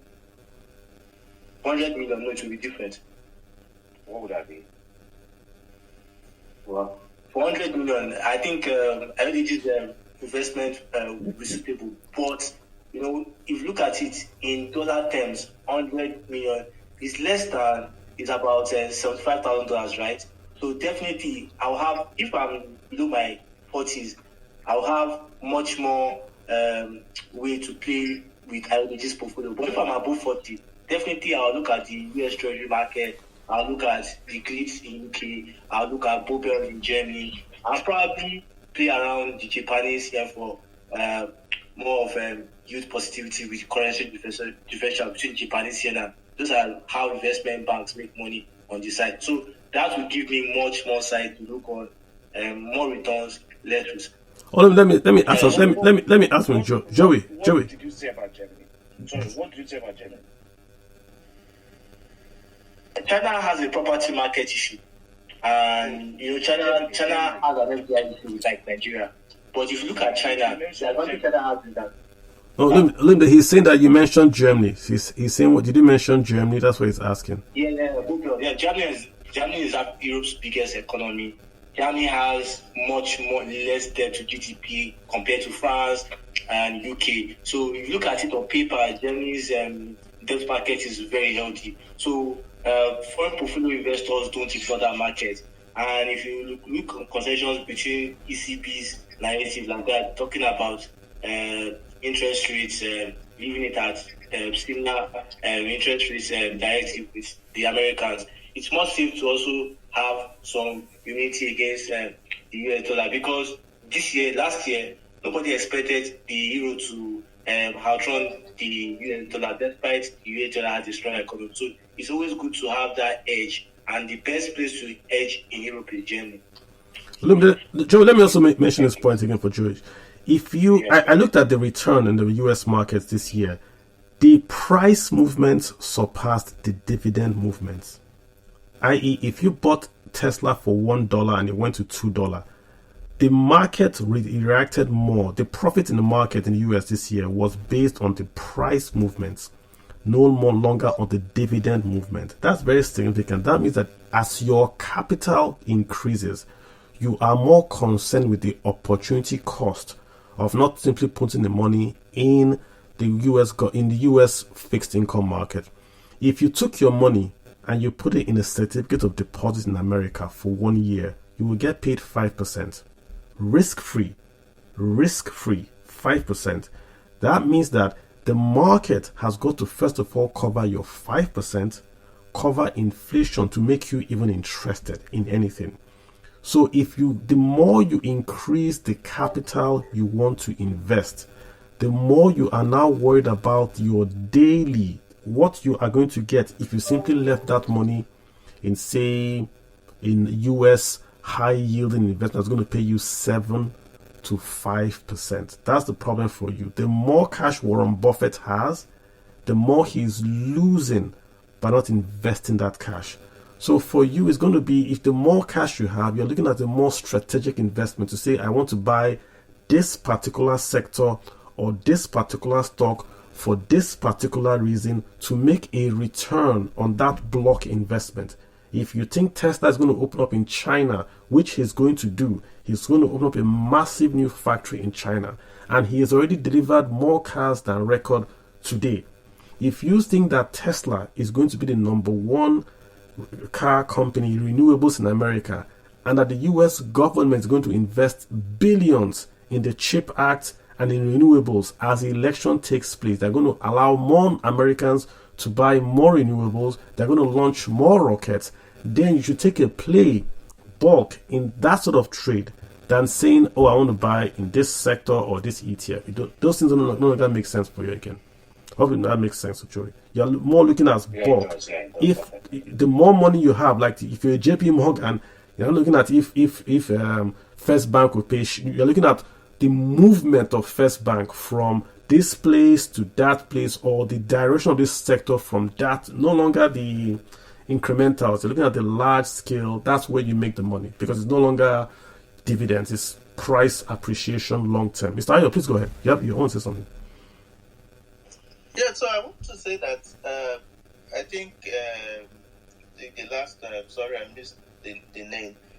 Joe. That's you Joey. Like a savvy. Sorry. Joey. Yeah, Joey. So you seem like a savvy investor. So, but like the focus, we try to break there. If you don't have much understanding about the market, you save 1 million and you're trying to put it somewhere where you feel can be at least preserved. You don't want store too much stories about the fund. But when you're getting to that level of 10, 100 million, it's definitely there may be like a change to the mix, because someday we also have more understanding. But I think what I would just wrap up with is that if you don't have, because of listeners, don't have much understanding about selecting stocks, selecting the sector, just go for ETFs, like Mr. Carlo has said. It helps. If I look at my portfolio, the VOO S&P 500, but there was no time to even check it for 2-3 months. You benefit if the market is up. You can look at the all share index, the sector, the banking sector. So once you are invested in that, you know that you are covered. It's only when there's a total downtrend in the market that would also impact you. And it's not always when you invest in ETFs, because they are well diversified. You may not gain as much as maybe get the 100% invested in individual stocks, but you also don't lose significantly, because imagine if the Vanguard 500, all the 500 stocks cannot go down at the same time. They will balance out. Thank you. Well said. And let me just answer this quick question from DMs. And if you're just joining, we're talking about where to invest 1 million naira in Nigeria. We've got Mr. Ayodeji Ebo here, Lumide supporting. We're just trying to get the principles around this, right? I have a question on DM. Very, very interesting question. He's asking, can I invest directly without saving? Can I invest directly from my monthly income without savings first? That question tells me one thing, that we are confusing what savings is and what investing is. The way I prefer you invest is to go direct, which means from your salary, do a direct debit from your salary directly to your stockbroker or to your investment account. So before you even see the money, take it out of your income completely. Take it out completely and do a percentage. Don't do 10, 15. Start with 1%. Say 1% of my salary is going to be invested. That's my target for this year. Next year, say, can I increase that to 2%? Start like that. Get the habit. So don't even see the money. So you earn 10,000 naira a month or whatever. Take 1%, start with that, or take 5%, start with that, and put it away into an investment account. Automatically. Savings means you haven't spent your money. When you are investing your savings with intent. With intent, that's the difference. Savings just means you have money, you haven't spent it, so you saved it. When you are investing, you are taking that savings and investing with intent. The difference is the intent, right? It's only investing that has the intention of making you revenue. So that's what I would advise. Do it that way, the way you are doing it. Do it that way. From your pay stub, go to the bank or broker and say, I want to give you a direct deposit from my income. I don't want to see it. Move the money first. When it's your stockbroker, then go there and say, okay, let's invest. It removes the temptation. You always say, I don't have money to invest. It's not true. If you have money to do your phone, you have money to go anywhere, you can have money to invest. Think of the future. Your most important investment today is your retirement. The most important today as a young person is your retirement. Mike, I got your hands up. Mike, go ahead. Mike Amu, go ahead, sir. Yeah, thanks a lot. Thanks everyone for this opportunity, and it's a beautiful forum. So I've played a little in EFTs. I've also played a little in the other stock, that's outside of EFTs, that I kind of see potential for growth. I've gotten my hands burnt a bit. I remember I think that's Lord's Mark, and a startup, an EV startup in the US, right? Still dealing with their bankruptcy or issues right now, but that's a lot on my own side, okay? But then I have begun to look into, or what I begin to consider, the Chinese market. I'm sorry I'm taking conversations away from where it's focused on anyways. I've started to look into the Chinese market out of interest, not I've invested yet. I know the US market is much more bigger than the next 5 markets combined together. All right, but the Chinese market seems to have some spark that not many people know about. 1, and 2, deliberately by the Western world not to expose that spark. I just want to get your view of that market, and then the possibility of people investing in it. I know the structures around their market might not be as well established as that you see in the Western world, right? But also there's also a bit of risk, in investing. Mike, I think Mr. Ayo, when he says foreign stocks, and let me give an example of a foreign ETF I have in mind. If you do VT, that's the Vanguard, you are buying all the quote-unquote good stocks in the entire world. VT would include some Chinese stocks. Yes, I know VT has a percentage of Asian stocks. I know that. The problem, Mike, and again, this is like, I have nothing wrong with Chinese stocks, but let me give you 2 stocks in China that draw my attention. Alibaba, and I forgot the name of the stock, but the stock of the companies that do this prep schools in China. These educational prep schools where you go to the school, you prep to write your job in China. These are massive corporations. China woke up one day and said, those things are banned because it's not quote-unquote socialism. Because only rich people could go to those schools and the poor students can go to those schools. Those companies' stocks crashed. There were 5 of them listed in the US market and all that. They all crashed to almost zeros.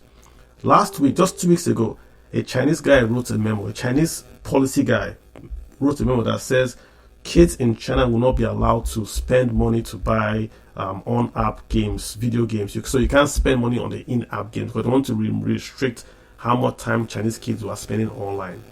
Immediately, Tencent, shares of Tencent there to crash. The Chinese government had to come out, sack the guy. The guy did nothing wrong. Sack the guy. Look at Alibaba. Alibaba came out.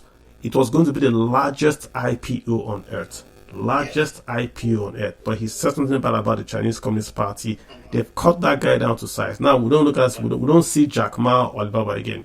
This is the only problem I think China has. That sometimes they forget that they are a capitalist economy but a communist, and then so people get scared about what they will do tomorrow. If you go buy Evergrande was 3 years ago or 4 years ago was a number one stock in China. It's number one stock. They need the chairman. They need the chairman. They had a football club. Everybody bought them. Then suddenly the chairman says, "No, 3 red lines," and the entire real estate sector in China has crashed. This is the problem with China, that they can wake up tomorrow and say crypto is banned, and that's the end of it.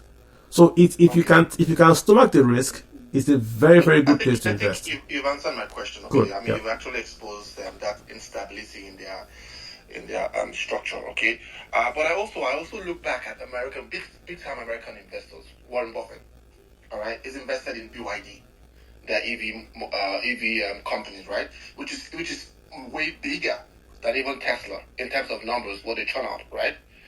If you look at all these things, that they see the risk, but they want to play in that market because they know the market has a lot of potential.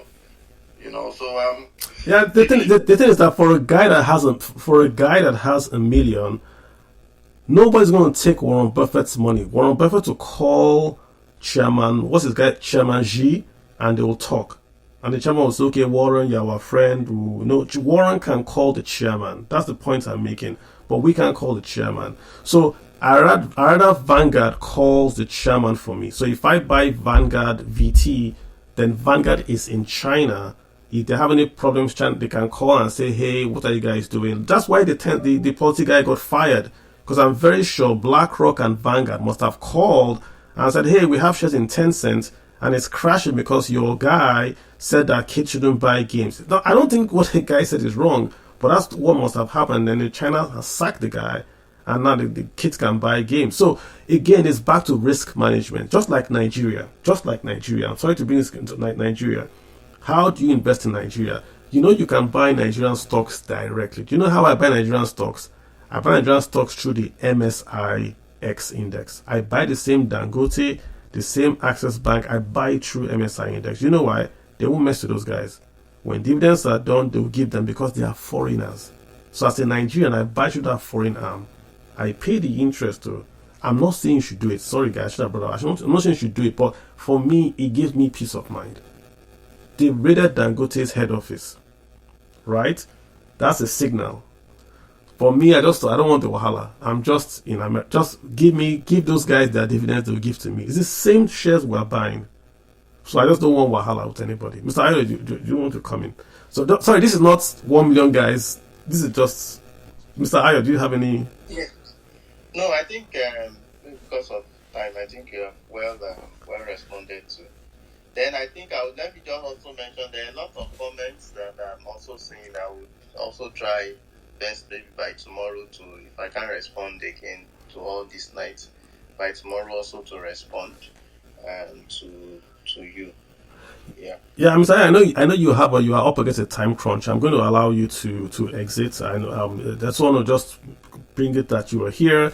And let me just say, apart from him being here again, let me say this: he's one of the most humble people I know. This is a CEO. This is a big man that is here talking about investing for 1 million naira. It's difficult to get people that will come here and stay nearly 2 hours to do this. And I'm doing this on purpose because I want those guys that ask a lot of questions, they don't know where to start from. That's why I'm doing all this. So I do appreciate you, sir, for hanging out with us so long. I won't close the space. I'll keep the space open. Okay. We'll try to answer questions. I have lots of guys trying to answer questions, but I'll allow you to then exit and then take your time. Again, when people ask me where do I buy treasury bills, I always copy Mr. Ayo. And I asked him myself, Sam, I'm sorry, Sam, send you too many DMs. He says, no, send the DMs, it's fine. Optimus guys will take care of it. When I wanted to buy US bonds from my association, I gave them Mr. Ayo's name. They sent a guy to talk to them. So I personally use his firm. I personally vouch for him. It's always good to deal with people you know personally. And I thank you, sir, for always being there for us, not just on the space, but on the personal level. Appreciate you, sir. So, sir, thanks so much for hanging out with us. We do love you. Okay, thank you very much for this opportunity. And I also learn a lot from this space. And thanks, Mr. Kalu, for the good work you are doing. I appreciate it. Thank you, sir. I appreciate you, sir. Thanks for the support. Yeah, thanks. All right, folks. So thanks, Mr. Ayo. Mr. Ayo is going to bow out. If he stays in there, that's fine. But we have all the folks that we're going to take the questions. I tried to rush because I knew I was going to leave, so I was just trying to rush to get everyone to come in. So let me just take Femi. Femi, hey, Femi Shaba, thanks for hanging on there. I appreciate you. Go ahead, sir, with your question. Femi going once. Hi, how you doing? Hey, Actually, Femi. I was trying to see how I could drop. Oh, go ahead. Yeah, I said I was actually trying to look at how I could drop off from the speaker Oh, section because should I drop it? already I got the information. Okay, I can do that for you. That's fine. Thanks, Femi. I appreciate you, sir. Cool. Not a problem. All right, okay, I've got Rahim Tunji Aminu. Hi, can you hear me? I can hear you, sir. Go ahead. Okay, because each time you grant me requests, I won't hear anybody again, only you. So I also needed to connect via my phone to hear what people are saying. Gotcha. I get this on my PC. All right. Sorry. Thank you so much, Kalu and Olumide, and everybody that's always been impactful to we, the layman, coming into this space. I have a few questions that I want to ask from you guys. The first one, okay, when MTN came up, I bought MTN via Coronation, and they created my stockbroking account with them, and they issued me a CSCS number. So each time I'm buying maybe bond, Sukuk bond or whatever, I always quote that. So, but when someone introduced Trove to me, so I started using Trove.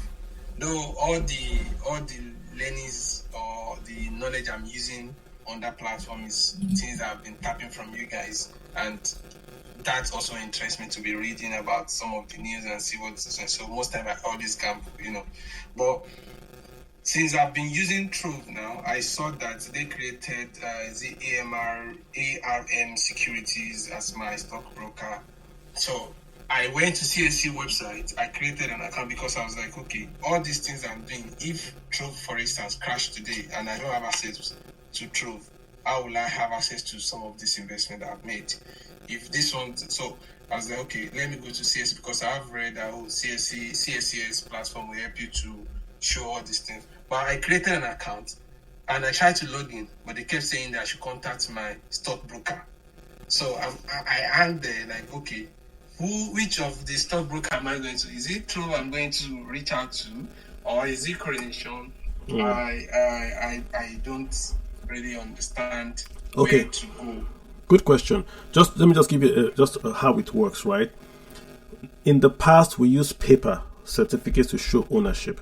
Now we still use paper, but all the paper resides in a custodian. That custodian is called the CSCS, the Central Securities and Custodian Service, I think. CSCS, that's where all the certificates are lodged. So if you buy a primary offer, the company will send you certificates, paper. You take it to the CSCS, it's lodged it there. The advantage is that if you want to sell tomorrow, CSCS just transfers from your position to the buyer's position. So it's T plus 1 or 2 and 3. Very, very efficient. If you bought shares through MTN, they created this CSCS for you, meaning that your physical certificates of MTN are in the CSCS with Coronation. If you buy or sell, you can go from that CSCS to any other place. If they advise you to advise them your stockbroker, it can be Coronation or ARM. It doesn't matter. You can actually transfer your shares from that one you have to anyone. You can merge them. You can transfer them if you want to. You should just have one or have one. If you have a broker, they create CSCS for you. It's simple. So it's not a problem. If you tomorrow buy through a third company, they will also create CSCS for you and they can measure it for you. If Trove or any of these online apps goes under, it doesn't affect your CSCS holdings. They are just like the front face you see on your holdings. They don't control your CSCS. Just get what I'm saying. They can't go into your CSCS and sell without your authorization. That's why you sell a buy or sell contract. That allows them to debit and transfer from CSCS to the buying account of the broker that is basically saying to. Does that answer you, Rahim? Rahim, does that answer you? Yes. The addition to that is just that when I try to log in after I've created an account on CSCS, the normal login registration, I paid maybe 3,000 naira to have access to that. But each time I try to log in, so it usually say, go refer me to the, that was why I asked the question. But now it's clear, I can send email to any one of them and tell them that this is the problem. So how can I do this? Then the last question I just want to ask is that, now I know there is this IPOs that our parents used to buy then, that they will go and they saw the advert in the newspaper and they'll be going, attending ICSAN or what they call it, meetings up and down, attending meetings. But we that we are now buying, the generation that is now buying online, how do we know which one gives dividend? Is it all stocks that give dividend? How do we know which one gives dividend and which one does not give dividend? If they give, how do we receive the dividend? Thank you. Very interesting question.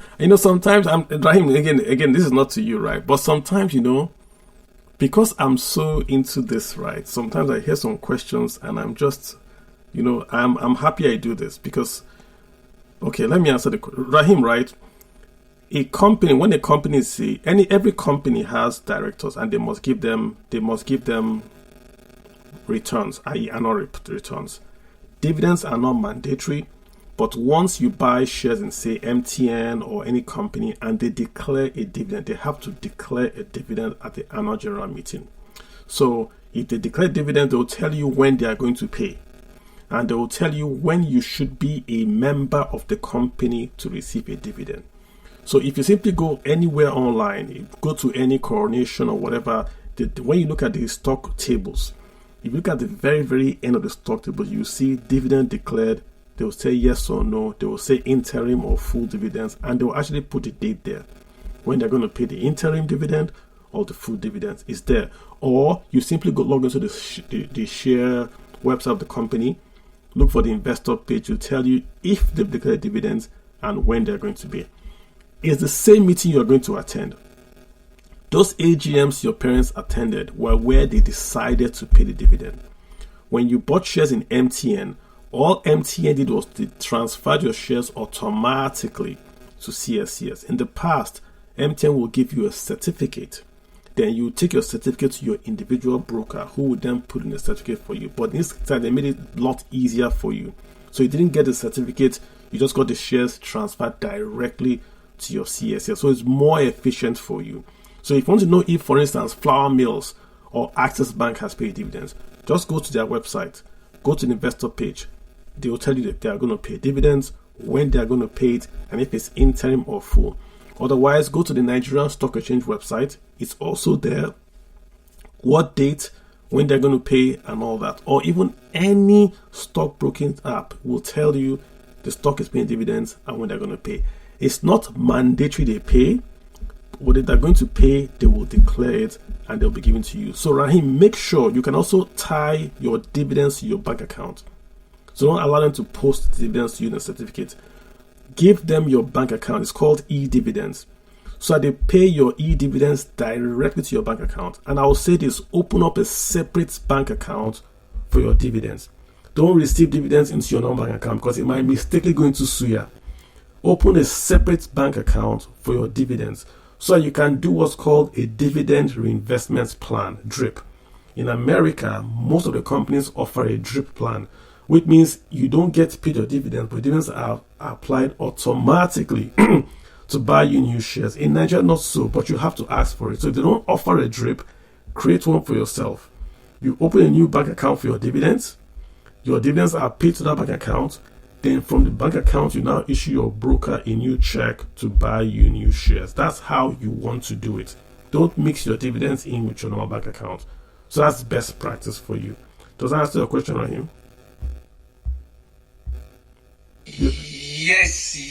Thank you so much, Carl. Thank you so much. Excellent. But I don't want to be a liver twist. Last one is that, okay, now I bought MTN. Now I bought Dan Sugar, Dan D's on Trove. Now, let's say I don't know if, anyway, maybe I would just reach out to those people and ask questions. They have customer service that I can ask. You can merge it. If you want to merge it into one, you can. That becomes your broker. That means that if you want to sell, you sell from that broker. You get. So they actually want you to merge it. If I have your shares in with me, you must sell through me.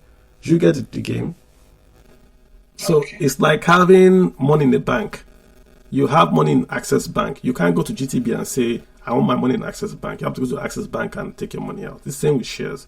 When you get the money, you put it in the bank. Then when you want to get your money, you go to that same bank and you withdraw with the ATM. So the bank is your CSCS. Okay. All right. Thank you so much. You're welcome, Noel. All right, good. Noel, I got Noel. Noel, hop in. What's up?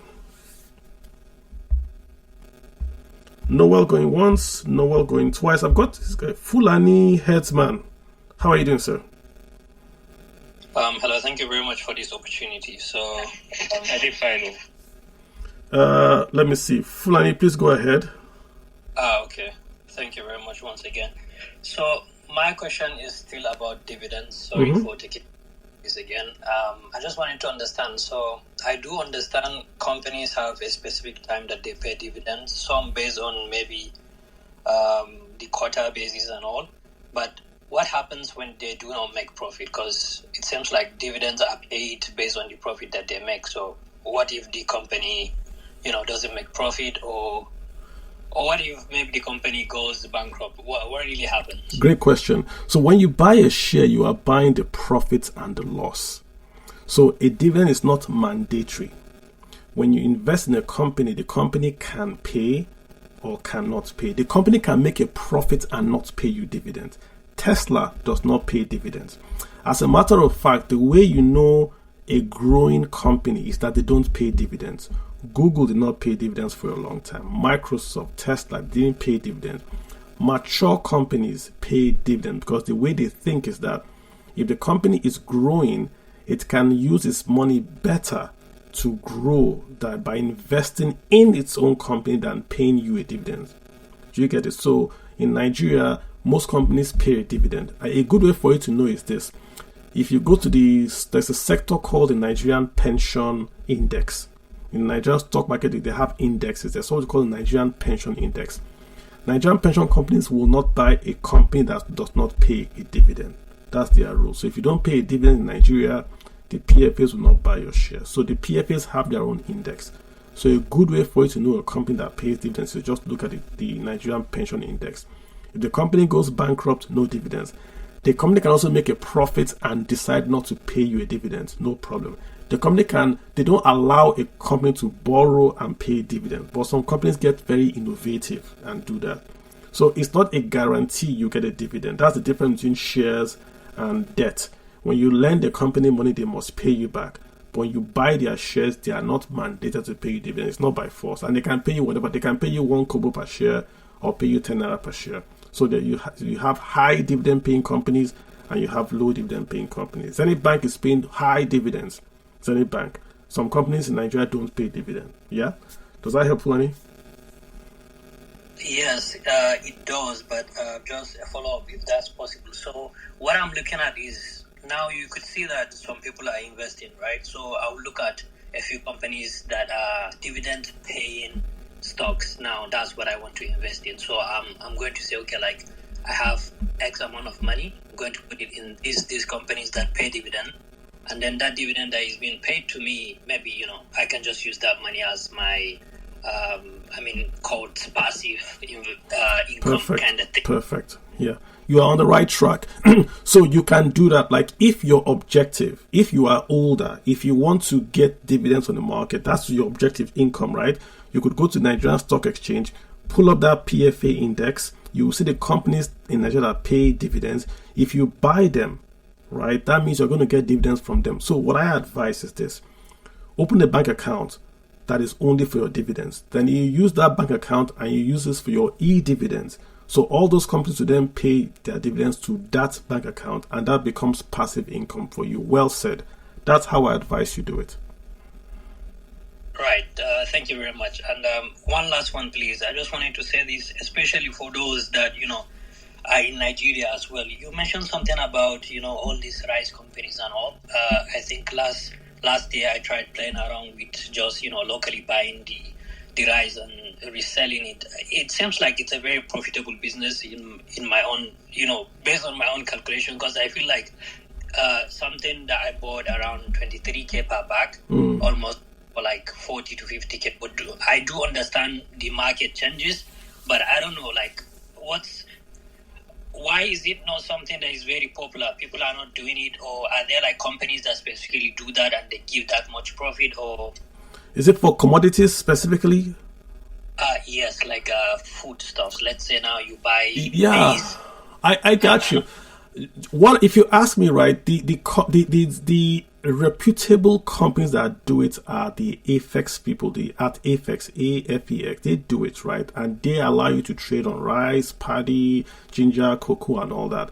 Lots of local players in Nigeria are trying to do it, but they are doing it fraudulently, and some of them start off without understanding that even though there's a price movement, the delivery is what's killing that sector in Nigeria. I know a friend that tried to do what you are saying, where they would take money from investors and they go to the farms and they buy rice. They buy the rice before it is planted.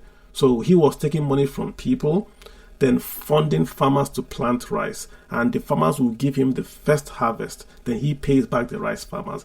And if you look at the profit or the return on that trade, it's higher than even bank deposits, higher than shares. Because you buy rice at 10,000 naira, the bag comes to him at 15,000, but he's selling the rice at 50,000. The problem with this, when the farmers get harvest, it's either one story or the other. Either there's bandits or the roads or there's insurance. You never get the actual physical things in the same consistent quantity. Remember, to do a commodities market, you are issuing contracts, future contracts, forward contract. A contract means whatever happens, you are going to deliver. So the guy will come to me and say he needs 4 million. What's the 4 million for? He cannot deliver the rice, but he has to pay the interest. You see it. But if he had the rice, he will deliver the same bag of rice that he has been paid for in January at 15,000 naira. He's delivering it today. So he has made 15,000 naira times the interest rate in Nigeria for free if he has the bag of rice. If he does not have the bag of rice, he has to pay them the naira equivalent. So the business is sound, but if I did that same business in America, there are no bandits in Ohio. There are no bad roads in Ohio. So I will get my bag of rice from Ohio to where I live without any problem. No problem. So I will get my bag of rice and sell and make a profit. But in Nigeria, if you go in January and you tell someone, pay me 10,000 today, and I'll either give you rice in December or I give you 50,000 in December. What you are doing is that you are taking a forward bet that the roads in Nigeria will be safe for you. If the roads are safe, you can get your rice out, supply the same rice, and make 40,000 naira free. But if the roads are not bad, you've lost 40,000. That's the problem. There's nothing wrong with, but the environment in Nigeria does not allow that sort of agricultural forward trade. It doesn't allow it. So I wouldn't advise you do it. As a vendor, Olimide, go ahead. What do you? Yeah, I agree with you. Apart from counterparty risk, I also wanted to highlight liquidity risk because I'm an active trader on the Nigerian stock market. And I'll tell you for free that the spot market itself is not so liquid. Apart from banking stocks and NGX 30 stocks, those are the blue chip stocks, it's always advisable for retail to have a longer term perspective. And that's why personal finance education is very important, because you need to understand that the markets are called, like the United States, for example, market makers provide liquidity. Still at that, you still see gaps. If you look at the chart, you see gaps. Gaps are non-trading zones, maybe because they are not participants in the market. So you have to be very careful, because gaps can make you lose money. So derivatives in no period. If you're going to trade agriculture, they have to go through the FX route. And just like Ayodeji has said earlier, you need to go directly with them and understand the risk, because liquidity risk also is a big factor trading Nigerian market. And that's why I usually tell people that, see, you cannot make money in trading or short day trading except you work in those top investment firms that have the pool cash and ability to do OTC transactions, with all these big players. Yeah, that's just Olimide. That's just it. The numbers look good on paper, but the reality in Nigeria is that delivery risk is a big problem. For liquidity risk, big problem. You see, Olimide, did you see that top 10 returns for Nigerian stock market, the top 10 returns, if you notice, the top 10 guy are those very illiquid stocks. They're making 1,000%.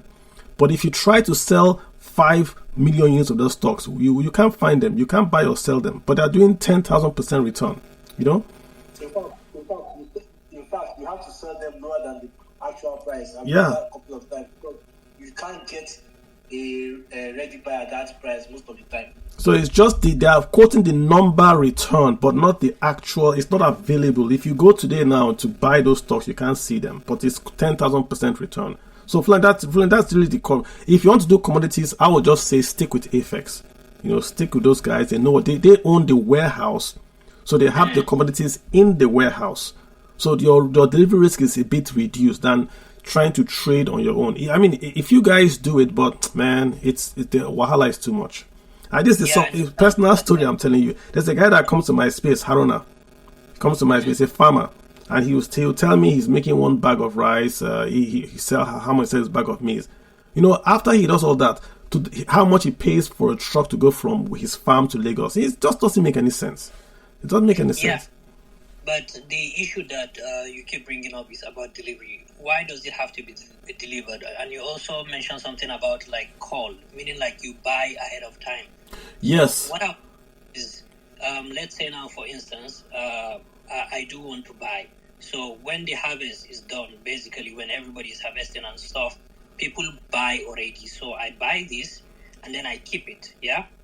So when ideally people are going to be planting again, and then people are still consuming this thing, logically the price would go up, and then that's when I sell those things that I do have. So say now, Mr. Kalu, you give me, like 10 million naira, and I buy, let's say, like 1,000 bags, and then I keep them. I took this money around September, and then now next year around maybe, I don't know, end of the year, December or something like this, I'm going to sell those particular things, and perhaps since I'm making a profit, I'm paying maybe I'm paying you whatever it is. Maybe we're sharing the profit. So what's the problem with the transportation here? Because I feel like just buy and resell, or people just buy before actually planting. Where's the problem coming from? So remember that what you are doing is a trade. If you don't have the underlying asset, it's a Ponzi scheme. Yeah. What you are saying is this, and I'll give you the exact for people listening. Let me so people can follow us. Rice sells more in December and November than say April or March. So what people do is that they will come to you and say, "Give me 10,000 naira today. In December, I will give you rice for 10,000 naira." That's what people are doing. That's the trick. Give me 10,000 naira today. In December, you get rice for 10,000 naira. What does the guy do with your 10,000? He takes your 10,000, he takes 5K and gives the farmer. So he buys the farmer's produce already at 5,000 in January or whatever. Because the farmer is getting money ahead of time. The farmer will give him discount on the rice harvest. So in December, what happens? If the farmer gives him the rice, you remember he has taken your 10,000. He gives you rice. So many people don't care about the rice. What they are going to get, they will say, "Don't worry, sell my rice and give me the profit." So he will sell that rice he's given to them at 10,000 for 40,000. Give them 40,000. What is his profit? His profit is he has taken your 10,000 in January and invested it for 11 months. That's his profit. So why do people invest? Because they're going to get the price of rice in December. They'll say, "Oh, my rice is now worth 40K. I don't want you to give me the rice in December. Just sell it for me in whatever it is. Give me naira value." You see, that's the trade. Without having the rice to sell, that means he's going to go and borrow 40,000 naira and pay you. That's the delivery I'm talking about. That's what's going on. Because the rice that the farmer he has paid the farmer can't deliver to him either because bandits or road was bad, so he doesn't get the rice to sell to pay you back. Do you get what I'm saying, sir? Without having that rice, it's a Ponzi scheme, which is what people now start to do. They'll now say, okay, instead of selling the rice, they will get money from new people and pay you, then take the money from new people and pay the new guy. That's where this whole Ponzi now started, because there's no rice being sold, but there's new money coming in to buy rice in January to sell in December. If you go to their warehouse, there's no palm oil, there's no yam, there's no rice, but they have millions of naira from people bringing in new money to pay off the old money and all that. That's the fraud I'm telling you about. There's nothing wrong with the transaction if we could get the rice, because everybody benefits. The farmers get money outside the banking sector. The guy in Lagos gets customers that need rice cheaper than December buying in December. Everybody wins.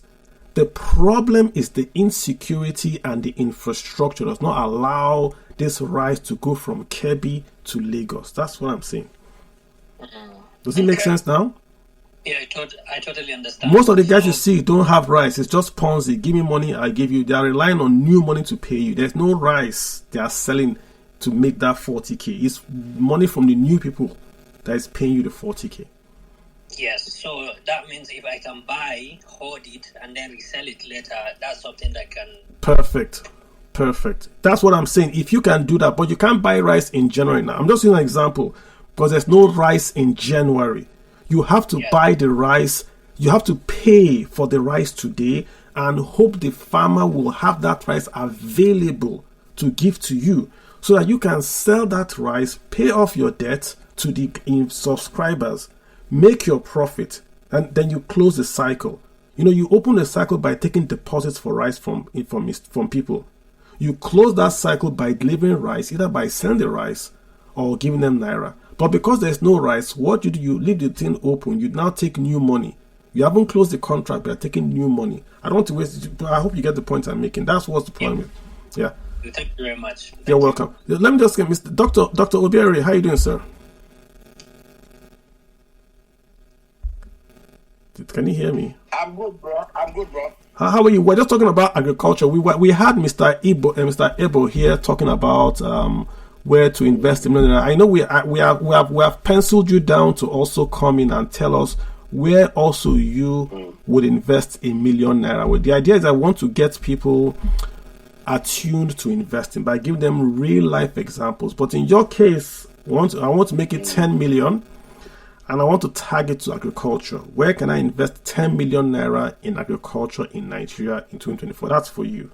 But not now. Not on this space. Not now. But I want you to just talk about, I don't know if when I asked Mr. Ebo, I said from the economy, I went top down, the budget, and where we should invest. And of course, you had my conversation with Fulani talking about how to fund farmers using this off balance sheet, unorthodox way of funding. Do you have any views on that, sir?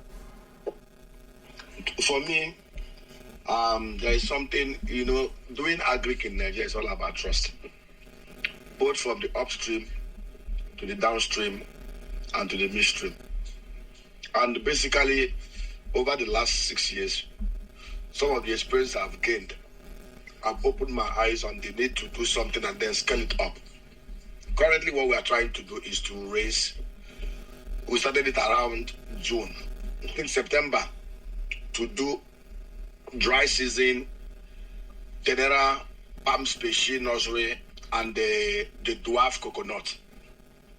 And with 1 million naira, you can do 10,000 seedlings. 10,000 seedlings simply means getting the sprouted nuts of the terera trees, buying the bags, getting the sands, putting the soil, planting it, weeding, watering, fertilizing, and then watching it grow to 9 months to 1 year. For 10,000 sprouted nuts of the hybrid terera and super gene, the worst case scenario, 70 to 80% of it will survive and grow to maturity. It's a cash cow. I'm just letting out a secret. Like I told you, we did 300,000 units 2 years ago. We lost most of them to insecurity and banditry. In fact, because of the activities of unknown government, most of my staff disappeared. As I'm talking to, have a nursery farm of about 5,000 Mexican pineapple orchard that we developed.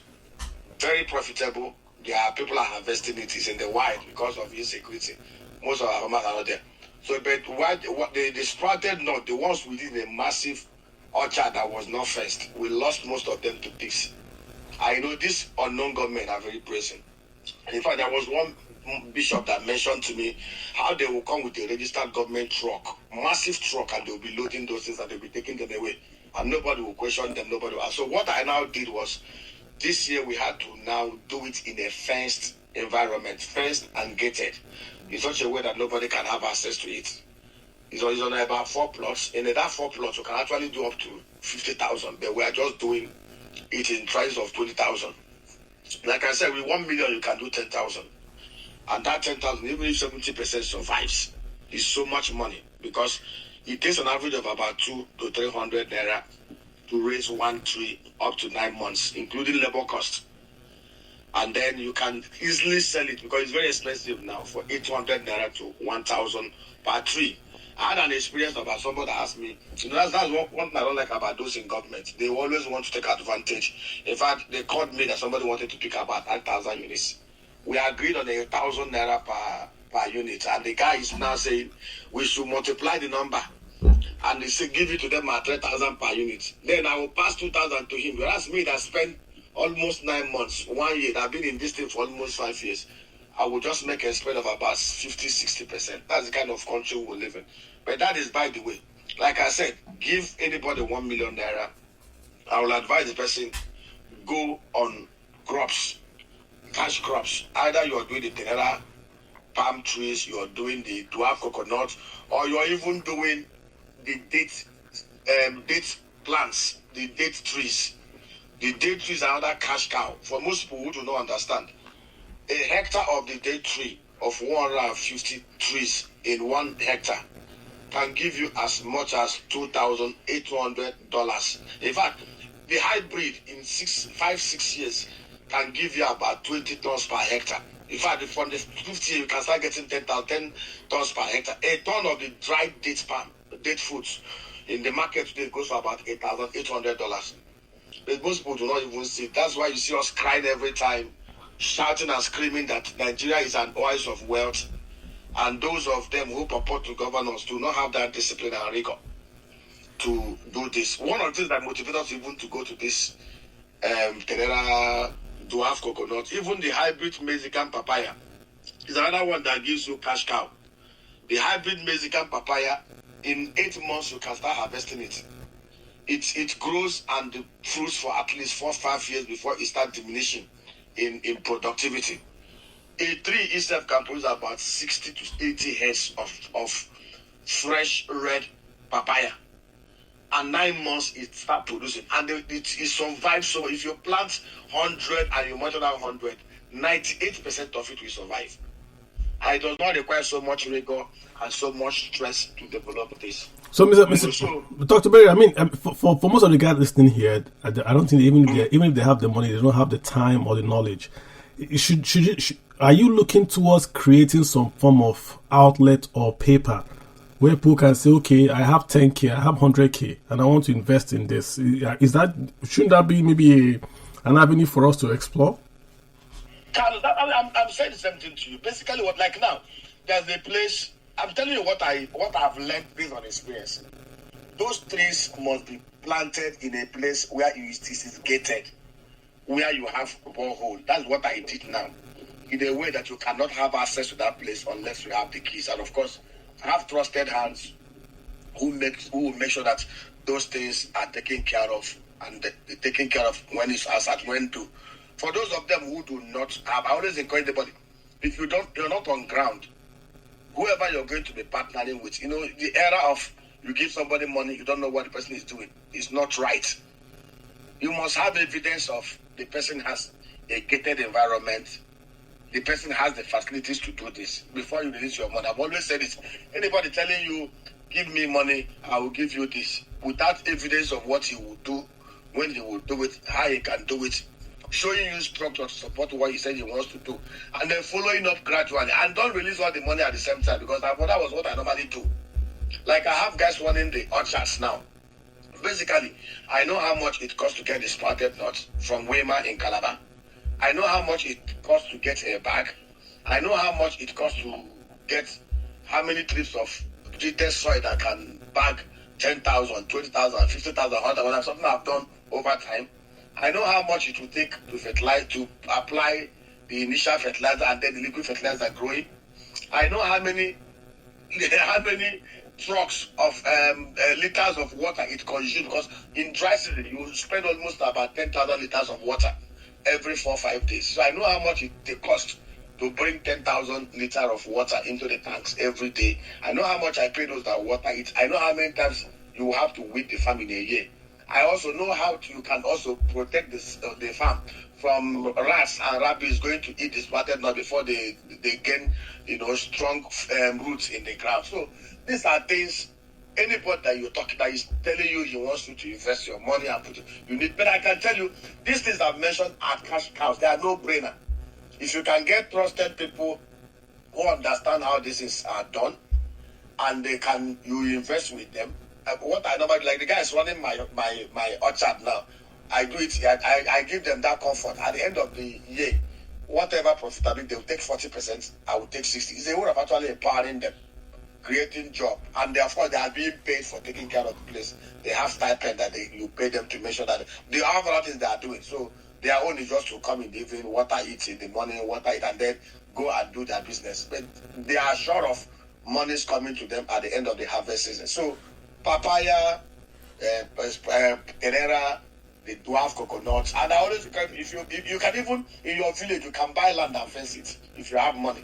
The land is there for you. The value is growing, and you also have something that you create job for people and make money for yourself.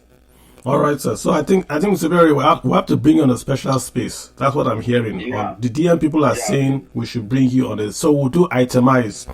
So they bring their notebooks, itemize it. I will have more information because people want to come and walk away with this is what I'm going to do 1, 2, 3. If they can't do it, they tell their brother to say, okay, I heard this.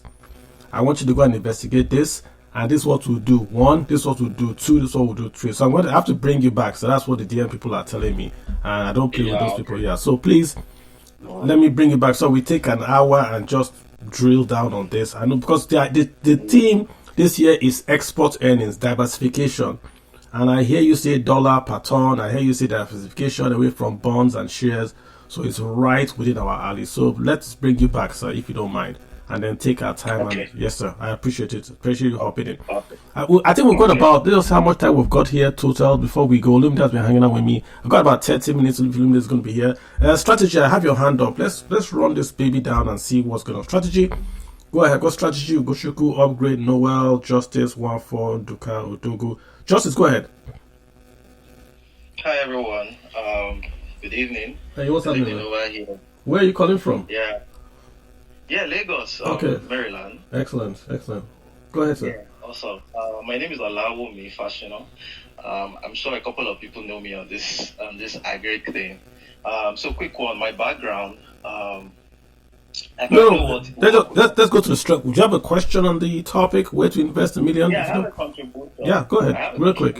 So I'll speak to the 1 million. So currently, I piloted a product last year, February last year. Somebody called me, he's a very prominent person. He speaks on TV, on channels. He called me in February last year saying, hey, Mr. Ola, he calls me Mr. Ola. I have 10 million, I have some money.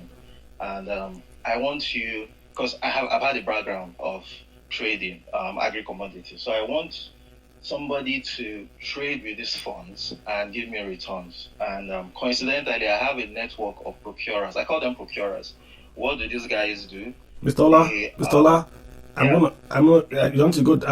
have to ask a question. I'm not gonna allow you to talk about the scheme. I'm trying to contribute. No, but I want to get directtly to the question. Let me just speak to the topic. What can you invest 1 million in Nigeria? 1 million on this platform gives you 50,000. So what I do is he gives me 6 million. I give the procurers. I'm sorry. I gotta cut Mr. Lumide off. I'm so sorry about that. Let me get Ugochukwu. Ugochukwu, please go ahead. Mr. Lumide, DM me.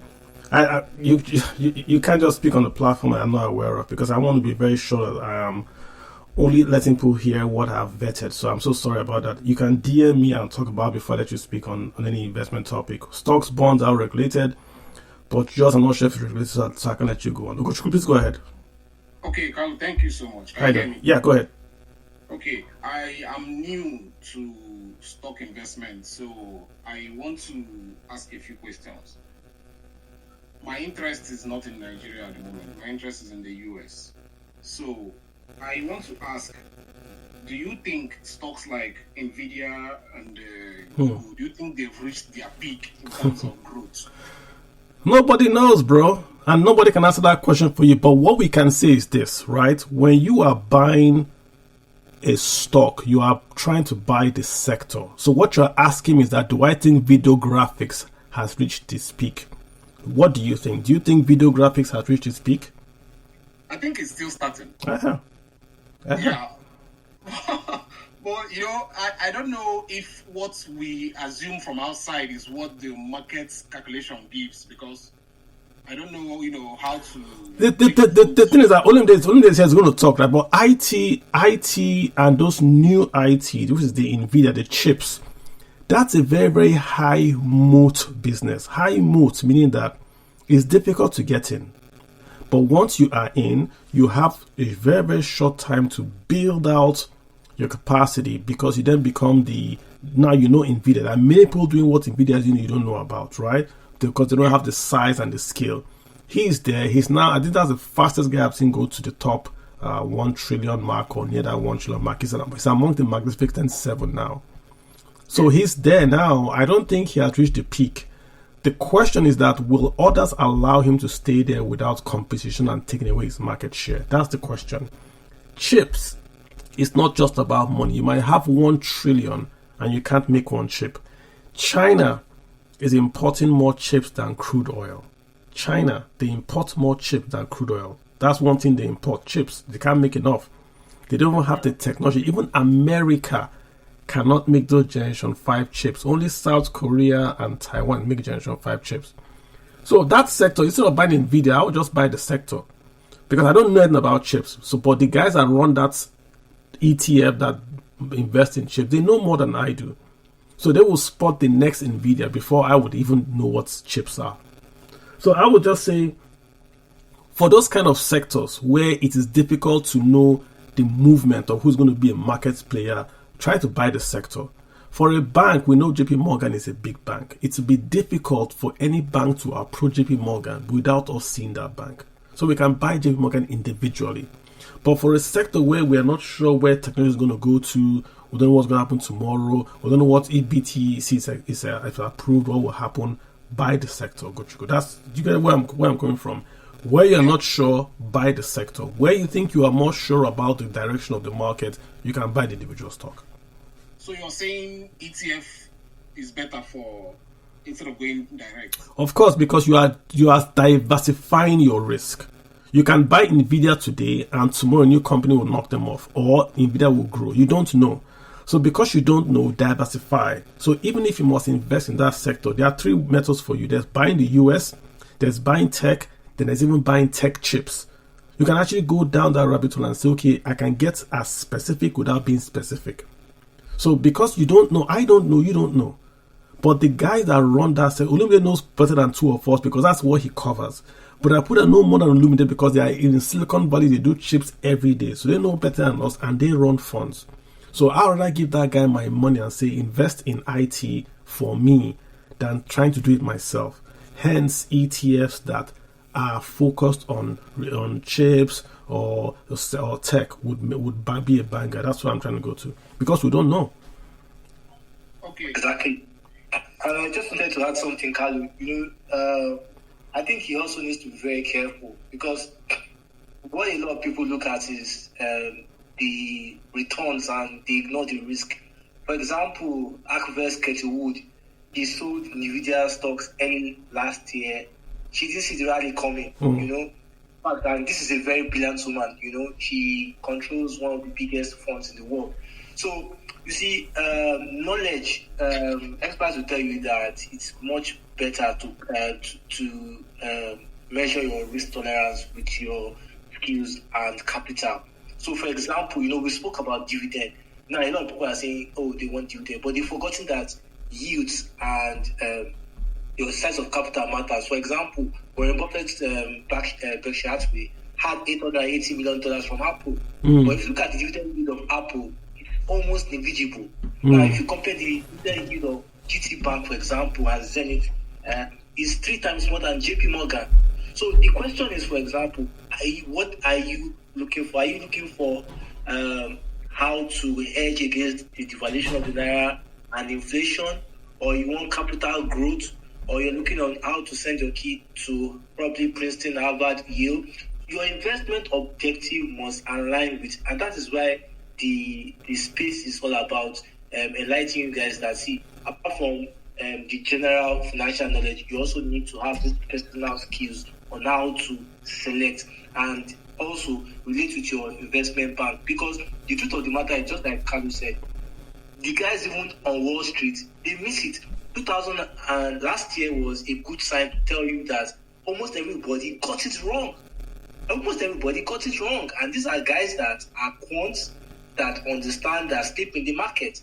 So the best way to capture trends are understanding the basic tools of picking value. And how do you pick value? Meeting your set and looking for mispriced assets. That's the best way. Because this year, for example, I can tell you for free that the way the stock market started, Nigerian stock market, we had 2.7 trillion naira gain in a week. That's about $2.7 billion. In the US stock market, the top 10 biggest company, 9 of them are American companies. One is Saudi Aramco. They lost 350 billion to investors. Elon Musk lost about 10 billion last week. So you have to factor all these things. That are you ready to capture the trend of market volatility? Can you afford to lose $500 in the US stock market and you will not shake? Because these are things a lot of people consider when investing. Okay, for me, I'm looking at the long term. It's like an idle fund, so it will not affect me today, and I'll be fine. Yeah, so I think Carlo had mentioned ETFs, because if you look at the advantage of ETFs, you see, just plot a 100-year graph on the Nigerian stock market and US stock market. You see why a lot of people say US stock market is more valuable. Because over time, the US stock market has an upward pull. You might see it dipping at some point, but if you look at the graph on the 100-year, but you cannot see that with Nigeria for many reasons. We have liquidity risk. Many Nigerian companies are young. If you look at the best performing Nigerian stocks in the last 30 years, you only pick maybe 3 or 4. And that's pretty much because of the kind of economy we run. So you also need to factor all those risks. But you also need to look at what if things go wrong. We saw some stocks like PayPal, for example, hitting while other stocks were hitting record high. PayPal was 52-week low. We saw fintech companies that have PayPal valuations at the end of the day. WeWork. Look at what WeWork did to investors. So it's not that all tech stocks are good. There are risks that comes with investment. We're not looking at the top ones. You need to be aware that a lot of people lost money last year in the US stock market. In fact, many hedge funds closed businesses because they bet against Tesla and some key stocks. So you have to factor all those risks. Yeah, and honestly, Nvidia is not that bad. I mean, their price to earnings ratio is about 64 now, but forward is about 23, which means if you are buying that stock today at the price listed today, your dividends is about 0.03. So forget about dividends in that stock. Your price to earnings 64, which means it will take you 64 years to get back your purchase price. Also means that investors think this company is going to grow very, very fast, so they're prepared to pay more for one particular stock of Nvidia. Forward PE about 23, price to book 36. So it's an overpriced, not value, overpriced stock, and people are paying much because they think the stock will rise. So the really question for you is, do you agree with them? Look at the earnings per share. Why are people paying so much? Earnings per share this year 267%. That's absolutely crazy. Yeah, that's absolutely crazy. So it's a good stock now. Return on investment 44%, return on assets 30%, return on equity 69%, gross margin 69%. Oh, wow. Profit margin 42%. I mean, there's no question that's a great company. Like I said, they've risen very, very fast. The idea is that I don't know about this sector, you don't know about this sector, you only talk about Nvidia because you've seen the stock go up. give it to the experts to do for you.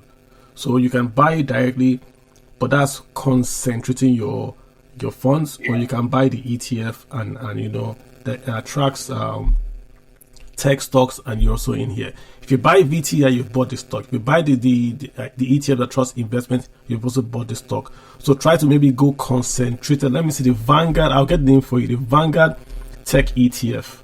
It's V something. Olum, did you know it? Vanguard Tech. Let me get the exact ticker for you. That the Vanguard. Why I like Vanguard is cheaper. Not that it's the best. It's just cheaper. So V just. ETFs. Yeah, so the cost of doing business with them. VGT, that's what I'm giving out. VGT. If you buy VGT, that's Vanguard Information Technology ETF. VGT. So if you just search for VGT on your Robinhood, whatever, pulls it up for you, and that would have Nvidia. So the cost is very, very low than if you bought through a broker. That's the whole. I can give you that cost if you give me a second. It's just pulling up for me. You are saying cost of doing business with them? Yes. That's the expense ratio. That's what you want to look for. You look for the expense ratio. The expense ratio for BGT is 0.10, 10%. Not 10%, 0.10. That's the expense ratio. You are buying it through VGT. 0.10. It's not bad. It's not bad. Thank you, sir. Yeah, so if you are buying that's the VGT. Look, just Google for it there. Go to Robinhood, plug it in there, it gives you more information. It's very risky, yeah, but you see the minimum investment is $1, expense ratio 0.1, yeah, so go for it. Yeah, well, a lot of people have this problem that, you know, they earn in Naira. Most of the people on this call are Nigerians that reside in Nigeria. They don't have dollar exposure you have. So when you convert the rates to black market, many of them are, you know, the brokers they use, you don't use the kind of brokers that have very attractive commission rates. So the question is, I think it's fair to say that ETFs are safer than trading with that kind of option for the average Nigerian, that it's much more expensive to trade single sports assets like stocks and US stocks from Nigeria than ETFs, because ETFs have a cheaper rate. The thing is, again, Olympia, I agree with you, but it's just that it's cheaper. So with $25, you can buy into an ETF. This VGT needs $1 to buy, $1, because you can buy the fraction of the stock. You can't buy the full thing. It's almost $400 or so to buy one, but you can buy a fraction. $25 in Nigeria, that's 25 times 1,200. Where's my calculator? 25 times 1,200. Who can do that real quick? That's how much you used to buy this stock. If you buy this particular VGT, again, I am not making a recommendation. We're just talking. If you buy VGT, you are buying 22% in Apple. So this stock, the VGT ETF, owns 22%, owns 20% Microsoft, and then owns 4% Nvidia. So with $25, you are buying into a stock that has these assets: Microsoft, Apple, Nvidia, Broadcom, Adobe, Salesforce, Accenture. That's what you're buying. So there's no other way I can think of a guy in Nigeria that wants to expose his portfolio to foreign stocks, that is diversification. There's no other way I know you can buy stocks without going to an ETF. You can't afford it to buy directly. So compare $25 to $400 if you try to buy it yourself. It's just too much. So yeah, it's when I grew up, these things weren't available. You couldn't buy a foreign stock from Nigeria. Now you can. So it's not cheap, but the market price is $462 for one. Yeah. Sorry, I'm actually in the US, but I want to know, is it something that I must do through Robinhood? No. You can buy through, even most of the banks in America would allow you to buy fractional shares. Wells Fargo, if you log in and you have an account, you can trade stocks. JP Morgan, all the banks have stock trading. TD America, Schwab, there are many options. If you're in America, you have no problems.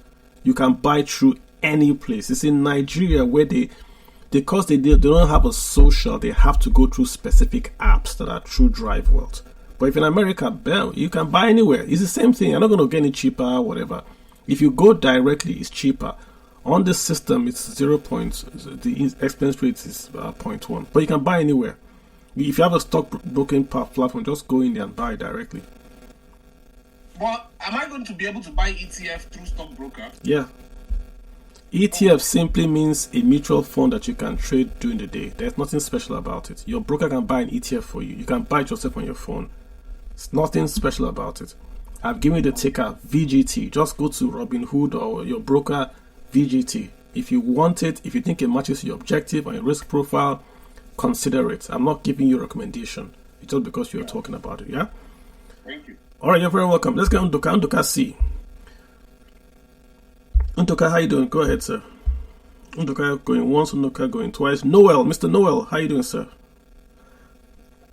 Mr. Noel.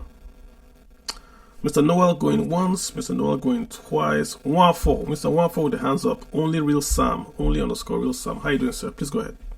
Okay, good evening. How you doing, sir?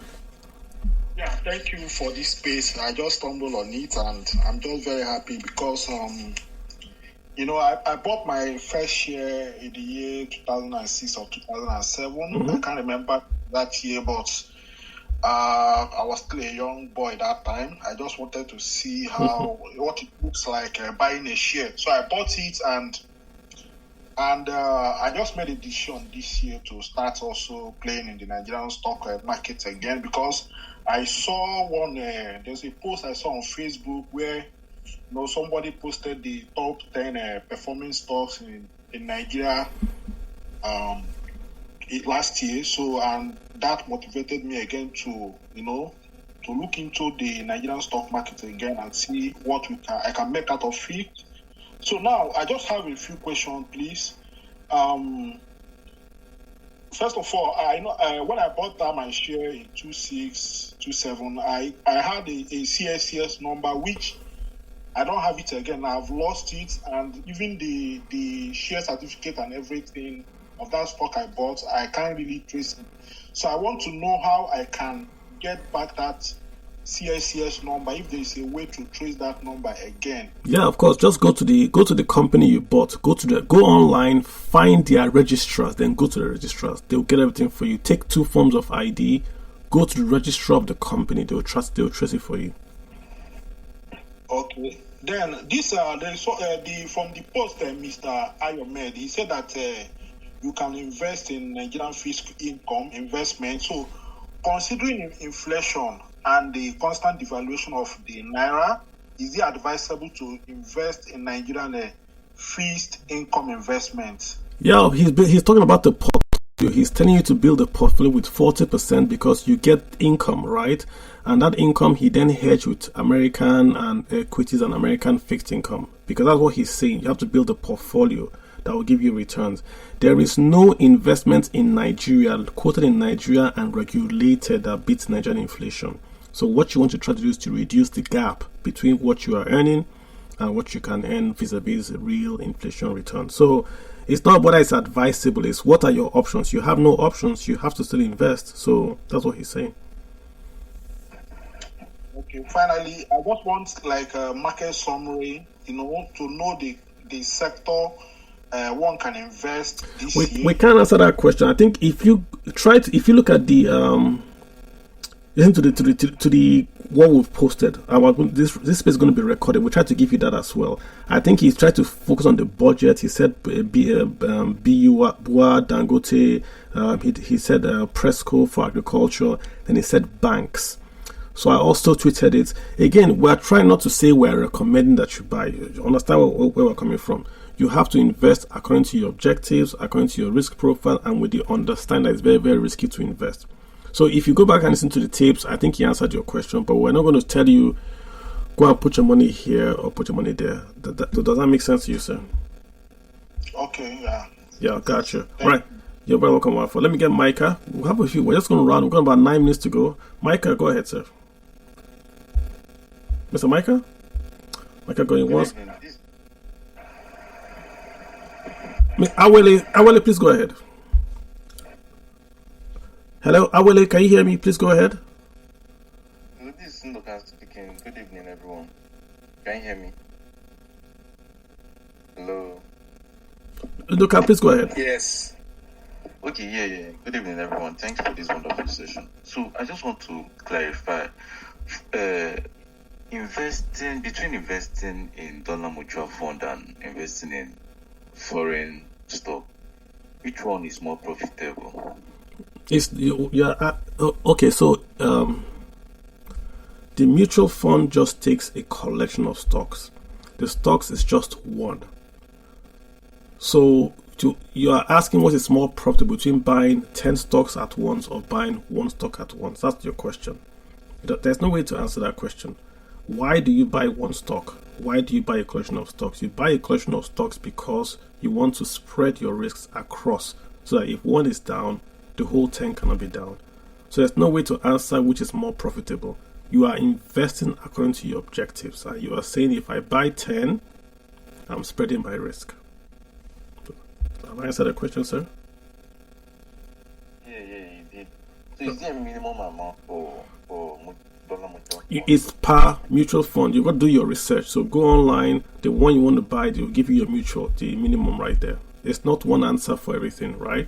It's going to be, if you want to buy this particular one or on this particular platform, then you see the minimum that's going to be there. Most times it's $25. Most times, yeah, in naira or in dollars, around there, yeah. All right, sir. Thanks so much. You're welcome, Mr. Dorothy. Please go ahead, sir.